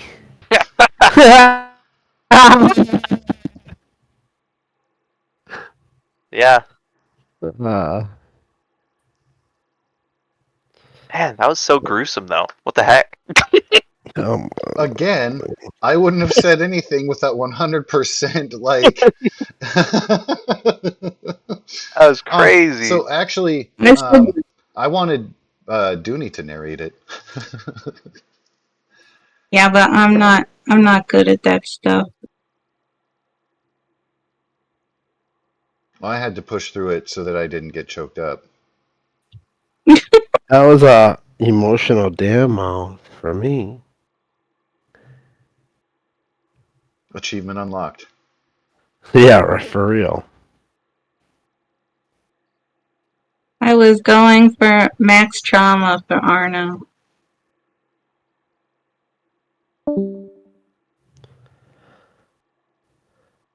Oh, I think he got kicked or something. I think he meant to close his stream and closed the whole chat instead. Yes. Unless, I mean, I hope there wasn't offense caused. No. No way.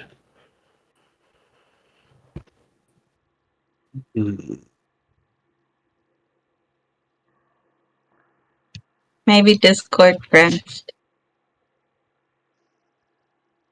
You're still in Roll20. But Ray's not. Ray can't watch anymore. There he is. Jacques is Hello. I disconnected. Hello. I was like, something happened. Okay, so you were saying you actually wanted Dooney to do something, and then that's when I cut out. Oh, I just Yeah, I she wanted wanted her to be the one to narrate Oh, the I scene. see. Yeah. And I said, that was emotional damage. It for was Arno. emotional damage. What the heck? I'm like, why did I have to be there? Why Like- me? Why And Fisk I said and achievement Raven? unlocked. Man, I was going for max trauma for Arno. brutal. Man, you even baited him. You're like, I'll go with Arno. What the heck? I know. I'm like, oh sweet, she's gonna paint with me. I'm all happy. I'm Uh-huh. excited. No, no, And no, I'm no, all no. fucking. So I'm curious, Dooney, did you smile when Arno was like, "Hey, let's go make a party for the orphans"? Like I was just like, No, no. There was something too. Somebody said something that foreshadowed the beginning. I'm pretty sure it was Connor. You said something at the beginning of this game, and there was just like a nice little pause that I left before. And gosh, I don't know what it is. I'm gonna have to go back and watch. Is it at the very, very beginning? You said something about like happy campaign or something, but it was very specifically. I was like, Yeah, I think I remember that too.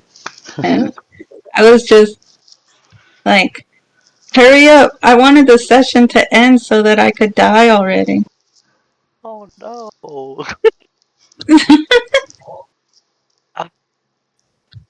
I was telling my boyfriend about it, and he was like, "Why are you so excited to die?" I was like, "You don't understand. This scene is so epic." Oh, crazy. No, like if you could have watched me in real time, oh my goodness. Like my mind was doing 40 chess faster than light, and like I had to press pause to figure it out.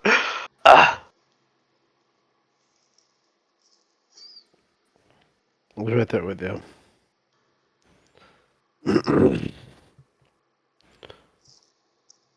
Well, I'm cutting back on the games I'm in because I'm gonna hunker down and really focus on our game. So hopefully, Okay. we're close to testing. So What game, if you don't mind me asking? and you guys can play it. Yeah. can we help test it? Yeah, Yeah. yeah. I'll give you all Like, a copy. like a game you and your boyfriend made? Yeah. Yeah, Yeah, they're Oh, that's awesome. developers. That's pretty freaking cool. There's a guy I watch on YouTube called Splattercat Gaming, and he reviews indie games exclusively. So it might be smart once you're ready to kind of like do like a beta or something like that closer to release. It might be a good idea to have him review it. Cause yeah. I think my boyfriend watches him. yeah, he's That's pretty good. Splatter Cat. Splattercat. Yep. Okay. I just put it in Yeah, there there's to check several. out later for my own needs. There's several like YouTubers and Twitch streamers that we have that have agreed to. Oh, that's awesome. Yeah. Very nice.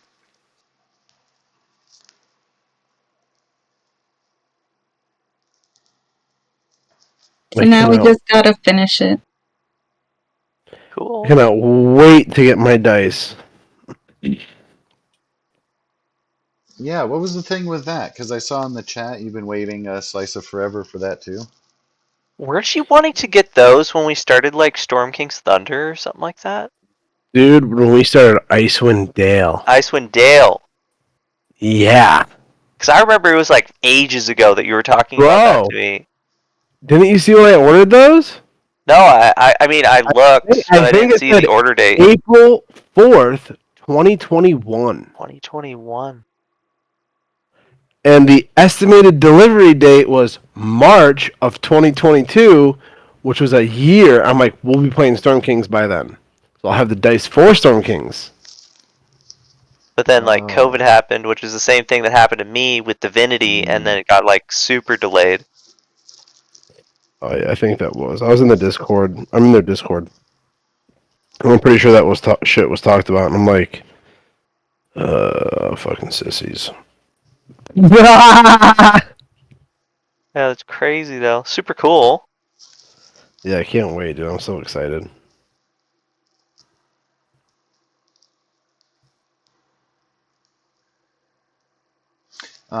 Ray, you had asked Dooney what game, what or about the game, like what game or whatever. What can you share about it? It's sci-fi survival horror. Like aliens? Like aliens versus predators, but I'm just saying like aliens, you know. No, it's like have you guys seen the movie Pandorum? Yes. Yes, in space Yeah. with the black dude. He's old. He's an old actor now. I think he plays in the Matrix. Lawrence Fishburne? Yes, I'm pretty sure he's. I'm pretty No. sure he's. I don't think he's in it. Well, now I don't. Pandora. It doesn't sound Norman familiar, but Reedus is in it. Pandora. Is this a 2016 movie? no, not Pandora. Pandorum. Pandora. Pandorum. It's a really old movie. 2009. Yeah, 2009. Dennis Well, Quaid is the main actor. yeah. Anyway, if you seen that movie, that was like my basis, but like I've lived my life basically in the mental health world. So we're making it so like it's like uh A psychological horror? yeah. And like we put a lot of uh mental conditions that people don't really know about in the game. Oh, interesting. Interesting. And that's the most I've ever told anyone about the game. Yep, Well, I we're pretty much got the special. same spiel whenever when she told us about it at like closer to the beginning. Remembered it was a horror survival game. What I remembered, but I'm pretty sure she. The movie I'm thinking about is Horizon Event. Hmm. Oh, I love that movie You too. like that? Yeah, that's a good one, right? That's what I thought you were explaining. I thought you were explaining that movie. I like when he gets put out the airlock and his eyeballs pop out and all his blood comes out of his Yeah, body. yeah. I don't think I've ever watched that movie. It's really good. But Lawrence Fishburne or Fishburne or whatever, Yeah. he's in it. Yeah, yeah. I once stalked Lawrence Fishburne. Stalked? Like IRL in person. I saw him in. I don't know if you guys know what a Ricky's is. Sure It's do. yeah, the store. He was in a Ricky's and he was looking at hair bleach, and he had bleached hair at the time. Um, but I saw him. I was like, oh my god, that's Morpheus, and and because The Matrix was like my favorite movie at the time. Um, so I was just like pacing out about the store, like keeping my eye on him, and then he left, and I like followed him for like 10 blocks, like just to see like where he was going. But Crazy. then I was like, okay, I think I'm being weird, and I gotta go home. Creep time What? over. So, That didn't sound like a normal thing to do. What are you talking about? That's funny. it was normal at the time in my head. Of course. Yeah. That's what all women say.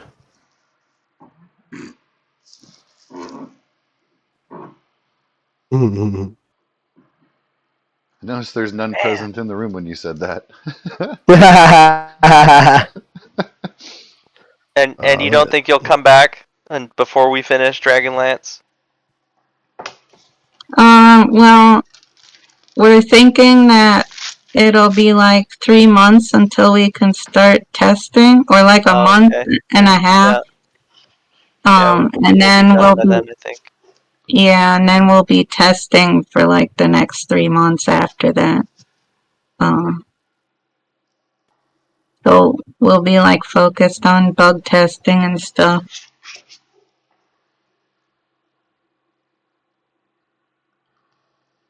Ah, crazy. My goodness.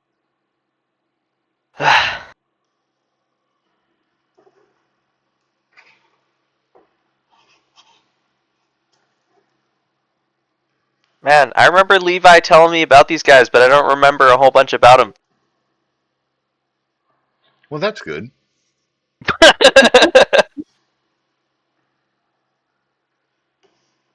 All I Hopefully, he'll remember is, refrain from refreshing your memory. yeah. All I remember is But we'll they're see. like beefed versions of mine.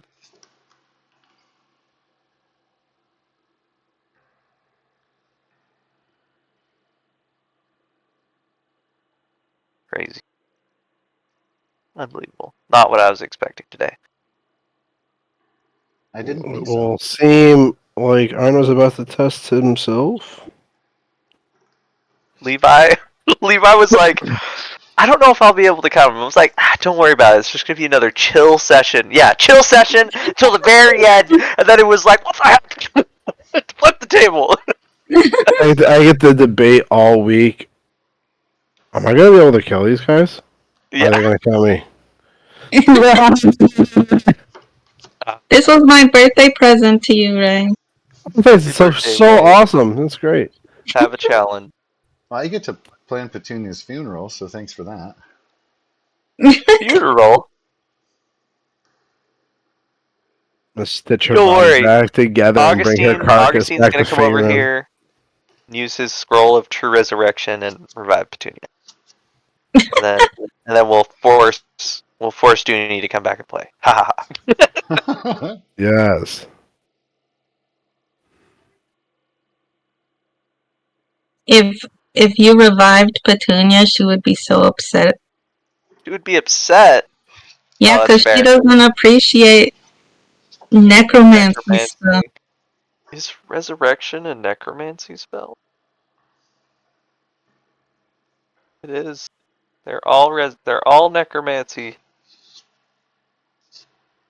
I feel like it's kind of in the name, but yeah. Unless divine, of course. And then you could still argue. Well, either way, it goes against nature. Does it? Well, in this world, magic is part of the natural, if you will.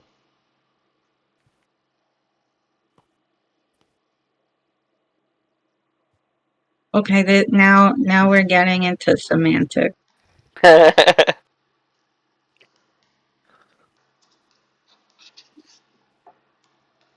Well, I will let you all go. I'm going to. Yeah. I'm hungry. I Yeah. don't know what I want for food, but I am You got hungry. that trauma hunger going on right now? Something, dude. Huh. Bastard. Okay, I will see you guys later I'll see sometime. you Yeah. Sunday.